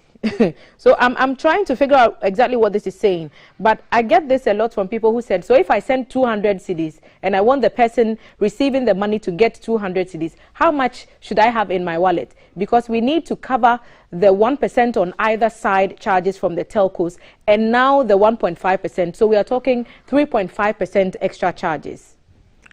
It's a bit mathematical. Okay. Because if that is the first 200 she's sending, we will 100 free for him, which is not taxable, and just compute 1.5% on the 100 and add it to the 1% that the telco is going to charge him, and that is the amount the sender should have in their wallet before they proceed with sending that amount of money. Okay, another message coming in. I'm going to wrap this up very quickly. Hello, good morning. My name is Entribu Esiaku from Tema. Please, I want you to ask him, why should I report someone who is hustling at the roadside to them? Then we, the merchants, are going to stop deposits, because when it comes to depositing 5,000 to his or her wallet without charges, why? So you see, I've read your message, so you don't actually have a point. Why should they report someone who is hustling? Because there's an impression out there that everyone is trying to make ends meet. And if you go reporting someone, chances are some actions will be taken against the person, and then source of livelihoods may be affected. So out of sympathy, and because we like each other, we won't say anything. Because if that cocoa seller goes out of business at the Nima Gota, I have to go to the other side of Nima to buy cocoa. Okay. And so the cocoa sellers' children cannot go to school. So I believe we look at it from the other side. If everybody is contributing, let's say 10 pesos, everyone, we are 30 million, everybody is contributing 30 pesos. At least that brings us a bigger pool than just a few of us contributing the same 30 pesos. So no amount is too small. We should all, no matter what, contribute. There are services we are enjoying. We use the streets. Is being paid for. We get the police protection. Our children go to the hospital, the schools. These are what those 30 pesos that we are paying would be used for. Okay, so Mr. Amaku will be giving out a contact number which you can send any queries, any more queries to, because we are constrained for time. But does this concern you at all when you hear such thoughts that people are just going to go back to using cash, and then the whole vision, the whole purpose of charging the levy in the first place would be defeated? Is it something that worries the technical team, that if people actually decide to go with the exclusions, then the revenue projections could not be met, and then the expected projects that the proceeds would go to would also not materialize? So as I've said already, the aim of the levy is not to disturb businesses. So for businesses who are compliant with the state is protecting them. And as I said, there's more protection that has been given to citizens than probably was envisaged. So if your business is doing the right thing, it is registered and everything, the state is exempting you from people buying from you having to pay more to make your item more competitive. So for me, I would look at businesses that are more compliant so that I end up not paying more. Now, I like the convenience of being in the house and ordering my food and the food coming. If I measure how much I'll drive from my house and go to go and purchase the same food and come back and queue, the amount of money is more than the e-levy I'm paying for. So I won't go back to cash. All right. So we've talked about inclusions and exclusions. The charging entities, VRA is empowering platforms to pull these monies together for them. Let's go through that very quickly, and then give us the contact numbers for where we can get extra information. In fact, the screen is still buzzing with questions still coming in, but we are quickly running out of time. So let's wrap up. What are the contact number? The toll-free number of GRA is 0800 900 110. That's the toll-free number of GRA. So you can call on that number. We would also expect people to write by email. We have info@gra.gov.gh. That is info@gra. The number. Okay. So the toll-free number is 0800 900 110. That's the toll-free number.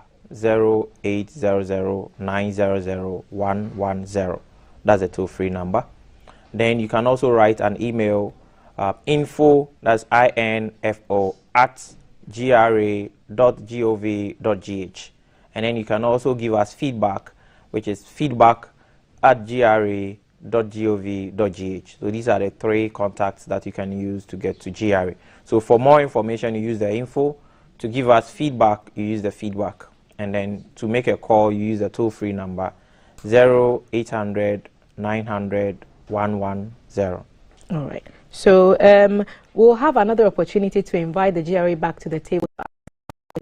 Someone is asking me, so if I pay my plumber, how do I know that my plumber is going to pay his taxes? Well, ask your plumber to register with the GRA, is what Mr. Mwako is saying. And then more monies will come into the national kitty for the kind of developments that we want to see. Government has told us that there will be investment in employment-making avenues. There will also be investment into road infrastructure. So employment creation, roads, cutting down on travel time, increasing productivity, all those dreams and visions are on the line. Come 1st May, the implementation will begin, and keep the conversation going. And if you have questions, send them to us. We'll invite the relevant people to answer them. There's another chat we are having right after this show, and my guests are already seated. I'll introduce them to you after this break. Baby, make you know they talk chow. Hope say that you go drop me your number, cause I know the feeling.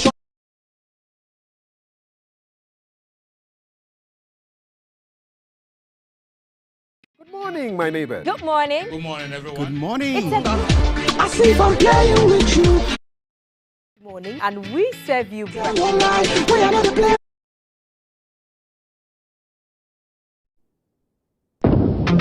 How you the rock?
immunization of the Ghana Health Service, and also provide the Family Health Division of the Ghana Health Service with interventions in the area of nutrition. In the education sector, where education has been supporting the Ministry of Education to the Ghana Health Service in different areas to ensure that kids can go to school. We have had several programs that spread across these two ministerial areas, Ministry of Education and then the Ministry of Health, Ghana Health Service. And in those engagements, what are the top challenges for children, especially of school-going age, when it comes to education and health? For education, I can perhaps suggest infrastructure and availability of teachers, study materials, but when it comes to health, what are the most challenging situations for school children? Okay, so in the area of health, when it comes to HIV and AIDS, for example, we have programs that support pregnant women to make sure that we can test for HIV. So prevention of mother-to-child transmission. And so we make sure that children, they go through what we call early infant diagnosis. And if a child is found to be positive, that child is quickly put on treatment to make sure that the child can survive and go to school and have a normal life. We also continue to test for HIV. We have what we call index testing. What it means is that if someone comes to the health facility, the person is positive, we follow through to their communities, to their homes, and be able to test those who are less than 15 years, as children. And when we find that any of them is positive, it's quickly put on treatment. Because we it's know a lot like contact tracing, as we've come to know for COVID, isn't it? Basically, but it is more of making sure that you don't expose that person to stigma and discrimination as well. So it's a little bit broader and more holistic in the approach. Okay, and I'll put this to you, Margaret. When you think about Ghana's statistics when it comes to HIV and AIDS, and you're comparing that to what happens in other countries, we think, at least the Ghana AIDS Commission has told us, the numbers are rising and everyone should be on alert. But how do we measure against what's happening in other parts of the world? Well, Ghana's made incredible progress, and the infrastructure and the health systems are, very sophisticated. But we're not where we need to be here yet, and that's exactly right. We need to be on alert. We need to make sure that people are testing. We need to make sure that those who test positive are getting on treatment, and then that their viral load is fast enough that they're undetectable. So there is, always the need to continue this work. But I will say our program in Western Ghana, in the Western region, has it's tripled the number of people over the last 2.5 years, tripled the number of people on treatment. So, these interventions work. We just have to remain vigilant, and we have to remain open and to really reduce that stigma. And I would say that's probably the most important thing is, to make sure that people don't feel stigmatized when they go to get tests and when they go to get treatment. Because stigmatization is such a massive campaign, and yet we still see people not willing to even share their status with others, even at the health facility, for fear of the same stigmatization issues. How do we begin to overcome them, and what's the plan to help us overcome some of the more cultural and attitudinal sides of the battle? That's where that's where the media can come in and help, and the work that we're doing that I think is really effective. Some simple things like, when you go into a health center, there's also a nutrition program next to the HIV center so that, people aren't stigmatized walking in. But also just to start thinking about the way we portray HIV as an ongoing condition that you can live with. And there is treatment. This is all over the world, not just in Ghana, but there is treatment that can manage it. You can be undetectable. You can't transmit it after a while. And that's where we need to portray this. This is a biomedical condition. It is not a stigmatized, something that you've done wrong. It's a medical condition, just like so many others. And we need everybody in society to help us portray it that way. Dr. Nagai, how do we break the discrimination jinx in the face of stiff moral arguments about how people's choices have landed them in certain positions to get certain diseases, and religious organizations preaching against some of these attitudes? How do we begin to even bridge that gap to bring people more on board with education to learn more about the disease and offer help than to stigmatize and judge? Yeah, it's a big problem we have. We say that stigma kills both the body and the soul. In our communities, we have to continue to deepen understanding that there is treatment for HIV infection. There is no cure, but there is treatment, and you can live normal life once you are put on treatment. We will have to deepen this understanding, because when people have such knowledge, then we'll be able to respond to stigma. I think that we all have to do our best, especially the media, not just at the level of maybe at the capitals, but even at community level, where we have community information centers that will be able to deepen understanding about HIV and not that an individual has done something wrong and completely different, and for that reason that individual is infected. But that there is treatment available, and there are trained healthcare workers who are ready to help. And when a family member is living with HIV, that family member has to be supported, because HIV, because of the antiretroviral drugs that we have, is now just one of the chronic conditions that we can manage, like hypertension or glaucoma or diabetes. And therefore, HIV is no more what is referred to in the past, that when you get HIV, then it means that you are going to die. It's no more the case. And no once longer we a death sentence. deepen that understanding, we know that knowledge would increase and stigma will go down. So we have a big task ahead. Is the treatment covered under the health insurance? Yes, it is covered. The antiretroviral therapy is free of charge.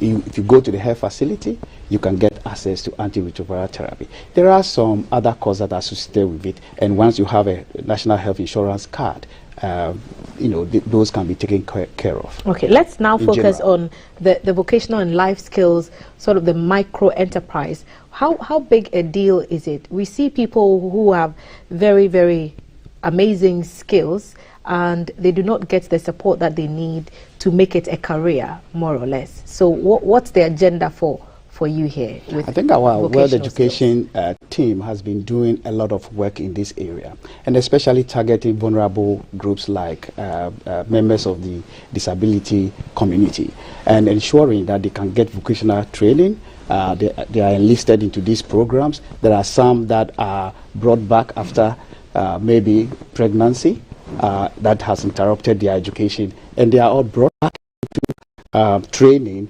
and getting skills that they will be able to continue with their lives. I think that as a country, once we try to support these programs and we work with the vocational training institutions to improve access to this kind of intervention, we'll be making a headway. I must say that this is an area that the Ministry of Education and the Ghana Health Service is collaborating strongly with our World Education International team to continue to move this forward. And I'm sure maybe Margaret will add more to this. Yes, I was just about to say that what more do you think we can contribute? A lot has been done already, but so much still remains undone. One of the things that's so neat about the World Education Program is the young women get to choose. Do they want to go back to school, and in which case we will support them to do that and we'll advocate on their behalf. And if they want to go in and get vocational training, we work with TVET. We are really right at the ministry level on these issues. We've worked with 17,000 girls over the last 4 years. And yesterday I actually got to go visit one of these groups, and they showed me all their vocational skills that they've done. They're making soap and liquid soap. They sold that during COVID. It was a real business.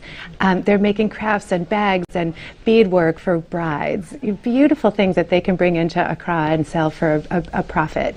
A lot of bakery and baked goods. And so we'll provide them with startup capital, an oven, the things that they need to start up, and then support them with increased knowledge and training on how to manage a small business.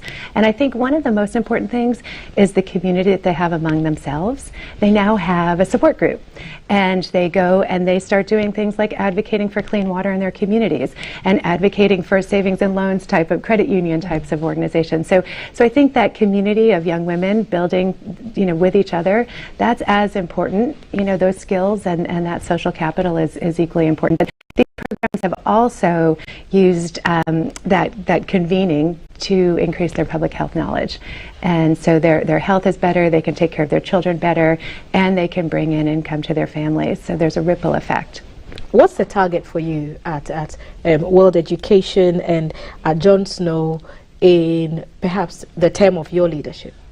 Well, I'm brand new. I've just started, so we've got a ways to go. But you know, the thing that I keep coming back to is we're only as good as our people on the ground. And Dr. Nagai's group is only as good as the partnerships that he has fostered on the ground. So continuing to work with partners, you know, closest to the communities that we're trying to serve, and building their capacity. You know, and at some point, the role of the international NGO, we have to decide what that's going to be, because it's changing as capacity and as systems on the ground are growing. And I think, you know, on the personal side, it's really, you know, I hope we'll be a people organization that, you know, we have people who are so committed to this work. They come here because they care about these issues, and I want them to know we care about them too. Yeah, because there are always conversations about the photo op and to be seen as the savior coming to save certain people out of bad situations. And I'm guessing that it's not the legacy that you would want to leave behind. You want it to be a legacy of lives changed and livelihoods improved. I think that's a fantastic thing. But how do people benefit, Dr. Nagai? Is it a school that you're running? Is it that you're providing funds to schools that are already in existence? And how do people get on board to get a part of the skills, the training, and the opportunities that you're offering? So what we do is we work through civil society organizations or local non-governmental organizations. What we do is to build their capacity and skill set to be able to support the communities within their catchment areas, because this is very important. You have to be able to get to the communities and make sure that the people who are most in need, whether in the area of education or in the area of the health thematic areas, those people who are most in need are those that our non-governmental organizations, the local organizations or civil society organizations have the skills to be able to mobilize to uptake these life-saving services, whether in the area of education or is in the area of health. And we have seen that building the capacity that way, in a collaborative, respectful manner, is so critical in building the levels, the sustainability that we need to continue either in the health sector or in the education sector. And this, I must say, has been appreciated by both the health service or Ghana Education Service that we work very closely with. So building capacity, local capacity, individual skills, either in the area of health or education, is key for GSI and World So Education. someone is watching us and is thinking, oh, this sounds like they're doing some good work. I want to be a part of it. How do people become a part of what you're doing? Do they have to register through the people that you work with? And which people, for example, if you're in Accra looking to do something, which are your regions of focus and where do people go? So we are in Western region, Western North, Ahafo region. We are also in the all the northern regions. We also in OT, Greater Accra and Eastern regions. So I would say that these days with the digital, information, you'll be able to. You can share some websites, a page with people so that they can go to for information or to get a number to call if you're able to share. Exactly. So, for example, our website, World Education International website, when you go to the JSI Research and Training Incorporated website, we have information that talks about what we are doing in Ghana and where we are working, and the details are all there. For example, our offices are located at Laboni for World Education and also in North Jowlu near the Fiesta Royal Hotel. And we are open for business, and we have our front desk that is always ready to provide information. We also have, we've been working with about 15 civil society organizations together in these two thematic areas, and they are always ready to work with any individual who is interested to either volunteer and be a peer educator or would like to be, employed if you have the skills to meet the needs of those organizations. I used to be a peer educator. Basics, I used to be a peer educator. Trust me, I have such a different worldview now, having grown up and gone through certain life experiences. But it remains a fact that for women and girls, the challenges are sharply different. And when you compare the situation in Ghana to places like where you come from, and on the western side of town, it's a very wide gap. Yeah. How are we able to bridge it? And we are wrapping this up very quickly. But for you, what would be the go-to plan in furtherance of the bigger picture, the end goal for world education? Well, one of the things is to identify those barriers and call them out, because I think once you realize that this is in our cultures, and it's not, absent in America either. So those barriers for women to access care, to access education, to feel the confidence to do that too. So I think all of the programs, need that same thing, that we think about the way we portray people in marginalized situations, but also to just keep reminding these women, these young women and girls, they have the potential, they can do it. And on the ground yesterday, that's what I saw was, our staff telling these girls, you can do what you need to do and what you want to do, and supporting them. So, but it's a big cultural thing that we need around the world to talk about the barriers for women. So I'm so glad that you brought it up. And I think in general, what we're hoping to do at both JSI and World Ed is to just keep supporting and the people on the ground, the CSOs, the groups on the ground, and to really think about what our role is as an international NGO, and to make that role smaller and smaller. And when you meet Dr. Nagai's staff, they're really, really at the top of their game. And when you hear every minister and the Director General of the Ghana Health Service, talk about how wonderful the work is and how much the government of Ghana values their partnership, we're well on our way to do that. So, great. Thank you. So I'll give the final word to you, Mr. Nagai.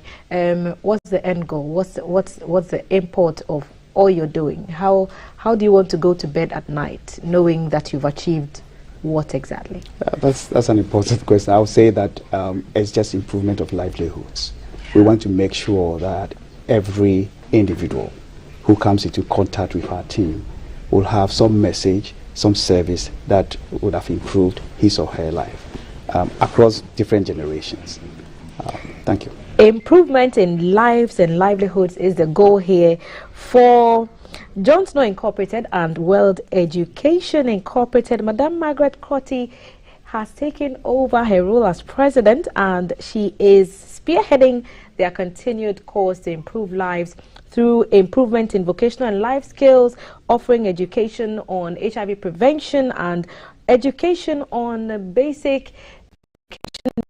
So education, going to school, thinking about your health and how to get better health care, how to ensure that the vulnerable is protected, the NGO's role in all that, partnering with governments to make that possible, how you can benefit. Join the conversation. You can reach to the World Education Incorporated website. There's further information there, and you can ask further questions if you want to join that train. And I'll say thank you, Margaret Crotty, for being here, for sharing your experience with us and your plan for your organization. Dr. Henry Nagai, Chief of Party Care Continuum Project, JSI, and he just said party.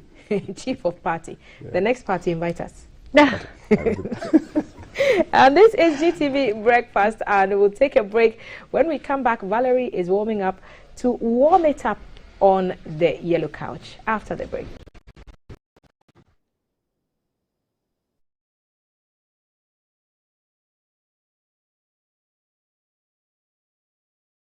Not just any breakfast. Sizzling helping.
Tell me what? Tell me what?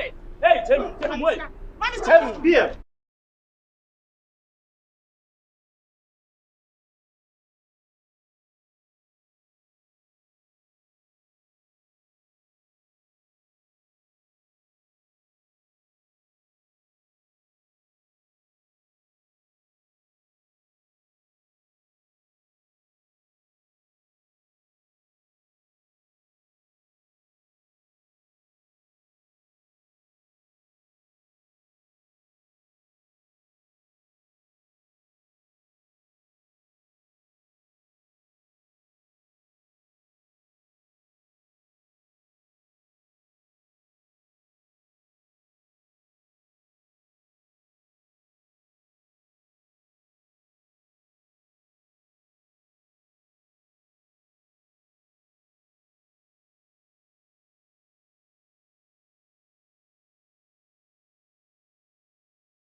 Start.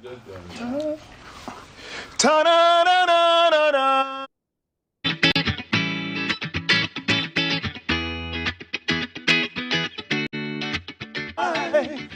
Ta-da-da-da-da-da.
abeja.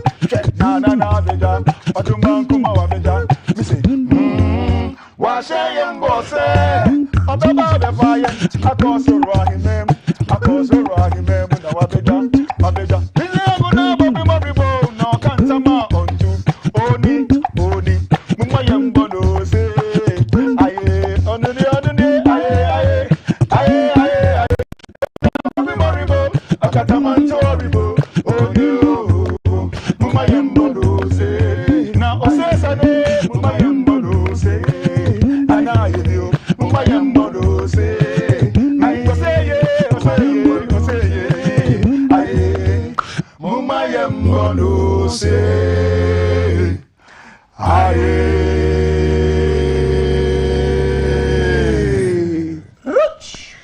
It doesn't get any better than this. It's right here on GTV Breakfast, guys. Alabaster box to the world, guys. Today on the Yellow Couch, we're going to have a conversation about Acapella. Have we forgotten about Acapella groups? Acapella groups still in existence, and what are they doing? Alabaster Box and another group, Acapella group called the Soul Street, is in-house, and today, guys, we're going to be speaking about everything Acapella. So your messages to our WhatsApp number 05555610034. Also to our Facebook, where we are streaming live, is the Ghana Broadcasting Corporation. On YouTube is the Ghana Broadcasting Corporation, and of course we are interactive on Twitter if you look for the hashtag GTV Breakfast on all the handles. So I'm going to be having a conversation with look, guys, if you know me and you're on my social media, you know when I say chocolate, there's a lot of chocolate in studio. Lots of gentlemen in the studio, men who are singing, proper singing, guys. So I'm going to be speaking to the president of the Acapella Association of Ghana. It's just been 3 months in existence, but I tell you, they are doing amazing stuff. So the president is in studio. His name is Ebenezer Krasi, aka Oshogbo, and then I have Prince Ansar. He is also an executive from the association, the Acapella Association of Ghana. Guys, welcome officially to the Yellow Couch. You guys have already warmed the studio up. Welcome. Thank you. So you guys have been, the association has been in existence for 3 months. Before I even start and ask how it came about and everything, do we have any female a cappella groups in Ghana? Well, we have 1 or 2 in some a cappella groups. In some a cappella group, but we don't have an all-female a cappella. I've known of an all-female. I don't know if they're still in existence, but I know of a mixture of guys and I think Soul to Soul is one group that has female dominant in the group. Oh wow! I'm looking for, well, maybe with with this association, the formation of this association, maybe we can see some all female a cappella groups in the offing. We're looking forward to that. We'll be doing school competitions, so we'll be going around. So we're looking at maybe Wesley girls, Accra girls, you know, all of them with their own a cappella. So it's going to be stunning. Amazing stuff. Okay, so today I learned something while the Alabaster Box were on. I learned that we have we have a lead singer, we have bass, we have a percussionist. So the percussionist they are the ones who make the funny noises, or everybody makes those sounds. It depends on the arrangement. Okay, Ebenezer. So when you are part of the group and you're singing, what part do you play? Well, I'm a sound engineer. I consolidate their singing together. Okay. How about you, Ebenezer? How about you, Prince? I beg your pardon. So in Soul Street, I do the percussion. Percussion. Yes. Please do it. So something. So like you are the beat maker. Sort of, yes. So you are the beatbox. Okay, let's put it and that there's way. a lead singer. There's a lead singer. There's a first tenor, second tenor. When you hit the keyboard, the sound that the keyboard will produce, we do that with our voices. Do you get it? Yes, I get it. So we can do a baritone, we do a first tenor, we can do an alto, we do a second tenor, we do bass, then we add percussion. Right. So as it is with like maybe a choir or singing group, where you have to come together to produce the sound, can you do it like a solo performance, an a cappella solo performance, including your percussionist, like all those sounds? Can you do that? Yes, there are gadgets now that can aid you to do that. And so, in as much as we want to go organic, like what Alabaster just did, yes, we're moving into an electronic, era where you can add up all your electronics and then get all your performances done. But if you add up instruments and electronical instruments, is this once you use the microphone, it's an electronic gadget. Okay, so it's an aid, so you can still you are permitted to do that. I mean, times are changing. Everything is science now, so I think it's only right that there's a little bit of science in Acapella as well. Right, so tell us about the association. Who are you and who are the people who form the association? What is it about? And it started 3 months ago, but what strides have you made? Okay, go ahead. No, you talk. So, we love singing. Right. And most of the groups that we know can count over 20. We've been doing this as a hobby. We go to church, we sing, and then we realize he actually brought the idea that we have been sitting on gold for far too long, so we need to add a commercial value to what we do, and so hence the need to put all the groups under one umbrella. That's how come we had the Acapella Association, and so it's a consolidation of all the groups. 20. And more. Okay, and so I know Alabaster Box, Soul Street. There's Manifest. So there's Manifest, there's Revelators, I can't call them all, but there's Note 6, there's Crystals, SOG, I can go on and on and on and on and on. There's Pilgrims, there's Salters, New Era. Okay. So in Kumasi, some to Intercradi. We are. So it's just not an Accra-based thing. You're spreading it across Ghana. So the association is not an Accra association, it's the entire nation association. We're looking forward to having international gigs and all that. Okay, before we get into the association proper and some of the strides that you are making, do we have EPs, we have albums where artists they record. When it comes to a cappella music, do we have EPs, or we are now about to produce that kind of a cappella music? Yes, we do. We have. I mean, Alabaster have their own albums. How many albums does Alabaster Box have? They are still counting. Wow. Soul Street, Manifest, SOG, I know they are planning a big album, and this is why we've come together. Right. We don't want to sound like any other association where they are talking about Gamro, stolen money, this, that. We want to bring commercial value to our people. We want to get people doing full time with a cappella. It's very lucrative, and it is possible.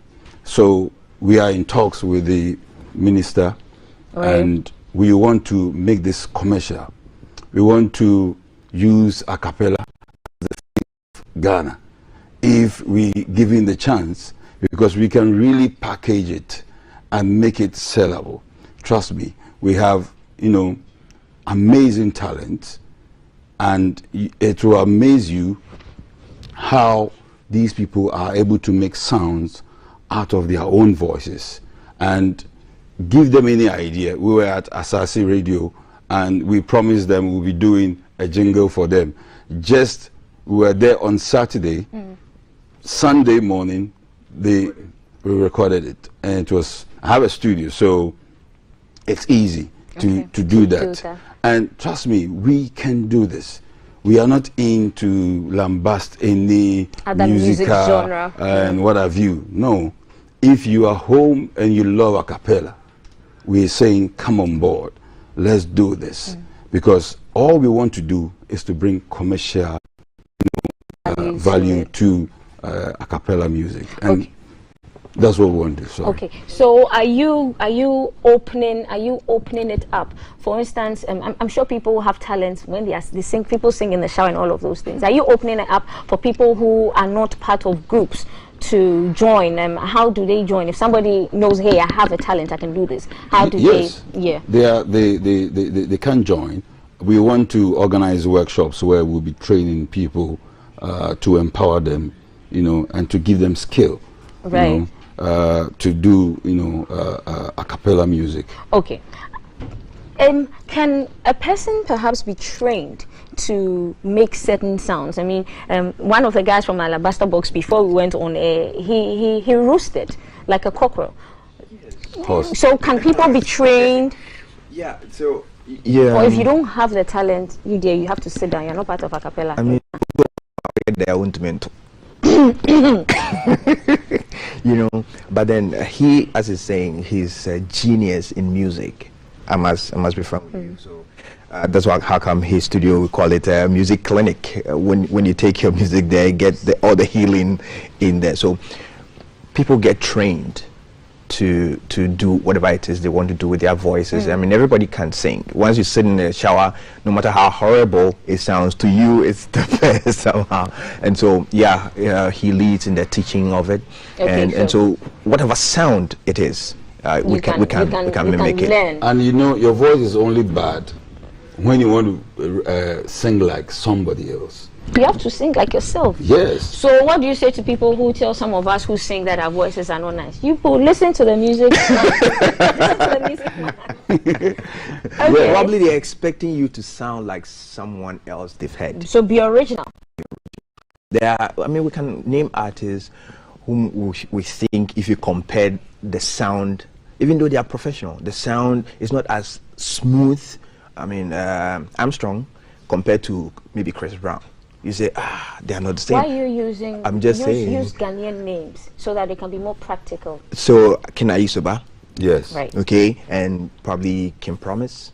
Two different sounds. See, two different sounds. But then they are all doing well in their area. Okay, I like that. So, with the formation of this association, are we looking to see, are there going to be any collaborations between Acapella artists, if I'm permitted to call you that, Acapella artists and other music genres? Is there a possibility that can happen? There's always like been. Water and There's oil. always been. I think Adina and Manifest even did something for the awards. Yes.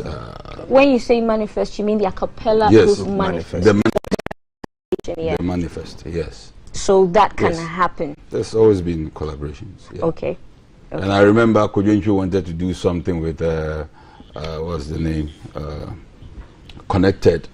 Yeah. Yes, but something did not work out well. But there's always, you know, they've always done that collaboration. So the thing with Acapella is could do all genres. Okay, so be it a cool song, a hip life, reggae, traditional. So whoever would want to do something Prince, like just because you're on this set and it's my set and I can do anything I want.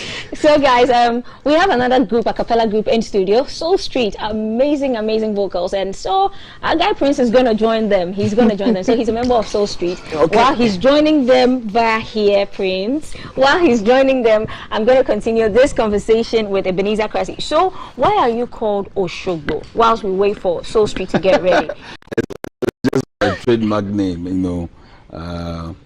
So that's what it is, you know. Okay. I'm a sound engineer. I've worked with a lot of people. So but I love Acapella. Trust me. And Acapella is the future. Acapella is the future. Yes. Okay. So while this association is formed, some of musicians that we've spoken to have always complained about royalties. The last person we spoke to here was Walasi, and he also complained. If you become mainstream, are you going to join forces with Gamro? Are you going to look for your own streaming platforms to make money? How are we going to, I'm putting myself in there, how are we going to make money? Yes, that's a very good question. So to start with, I said that we are not here to fight Gamro, to fight Musiga or any other association. We are into, you know, be decorous about things and make things work for us. We are going to bring in publishers who will sign, you know, our artists, who advise them, the good ones that they can sign up onto, and then we would now expect them to do the needful, commercialize themselves, get more content to, you know, push out there and make it big. Right. let's take a quick breather and so we are going to get a nice performance from the Soul Street, not Soul Street Boys, Soul Street guys, and Prince is part of them. So yeah, they are going to be on your screen shortly. Enjoy. There's no need in standing up for the right unless you gonna stand up against your wrong. Tell me how you gonna ever stop of being weak unless you make your mind up to be strong. All you got to do well, it'll belong. Well, you got to do right.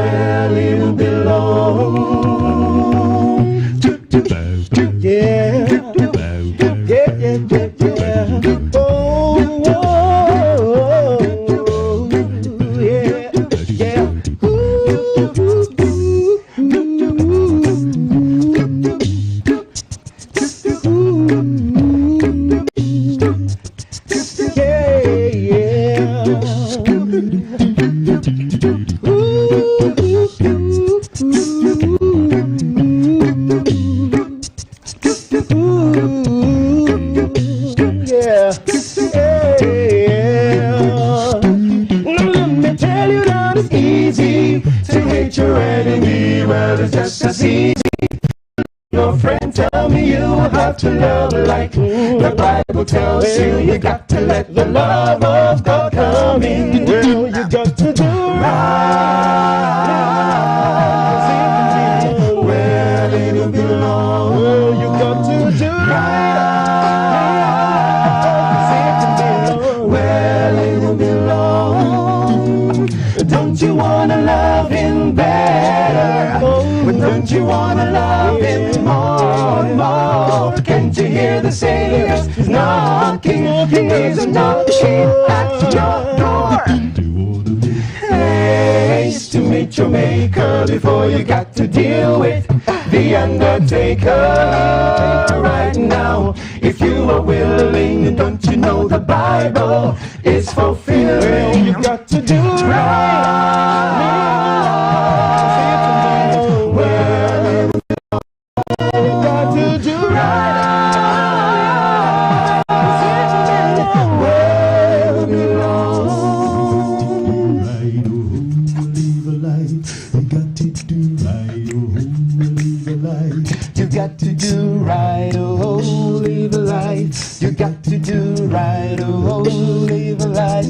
Got to do right, oh, live a life. You got to do right, oh, live a life. Well, you got to do right, oh, live a life.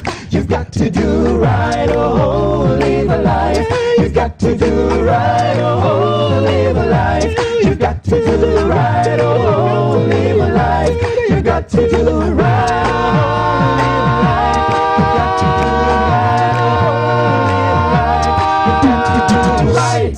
You got to do right.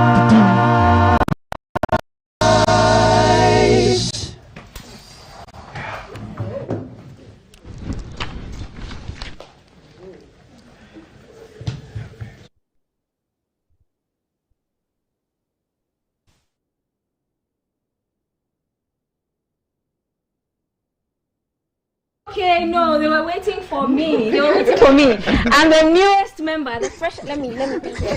And the freshest member from Soul Street guys. It's Holy Thursday, and it's only right here at GTV Breakfast. We set the tone right for the rest of the weekend. Tomorrow is Friday, Good Friday. Guys, let me ask you this, Prince. So do you only make is Acapella? Is it only in Christian songs? Can you make like songs?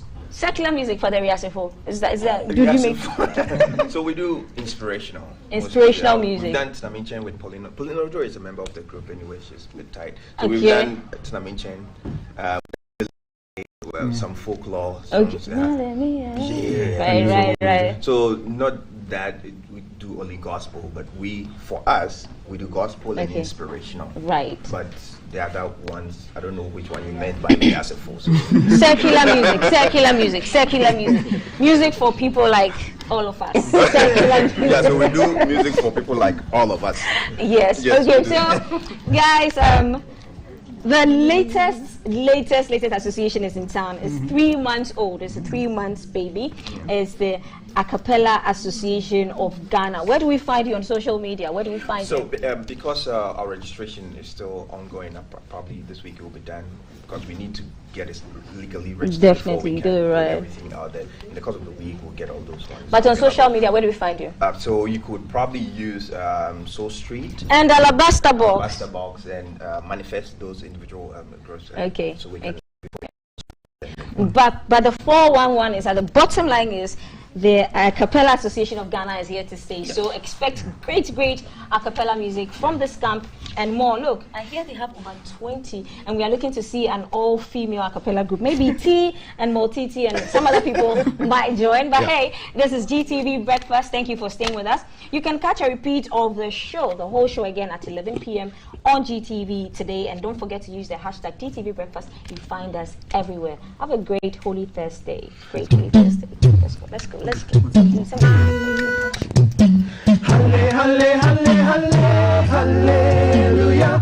Yeah, He has given me victory. Moments ago, has given me victory. He has given me victory. Oh, the days of my life I feel. Everything that I have now you gave to me, Baba. Lord, I say for your love I'm grateful. Jesus, you love me plenty, you came to die for me. Jehovah Rapha, Jehovah Nissi, I am that I am. And I'm searched all around, well I found no one like you. Lion of Judah, you're a mighty man in battle. He has given me victory. Promise to God has given me victory. He has given me victory. He has given me victory. Hallelujah. Hallelujah. Hallelujah.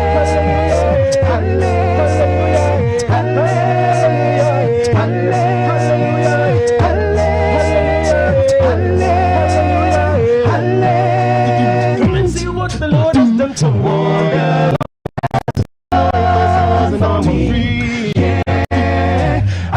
Hallelujah, Peru. Yeah, I got me para hallelujah, para.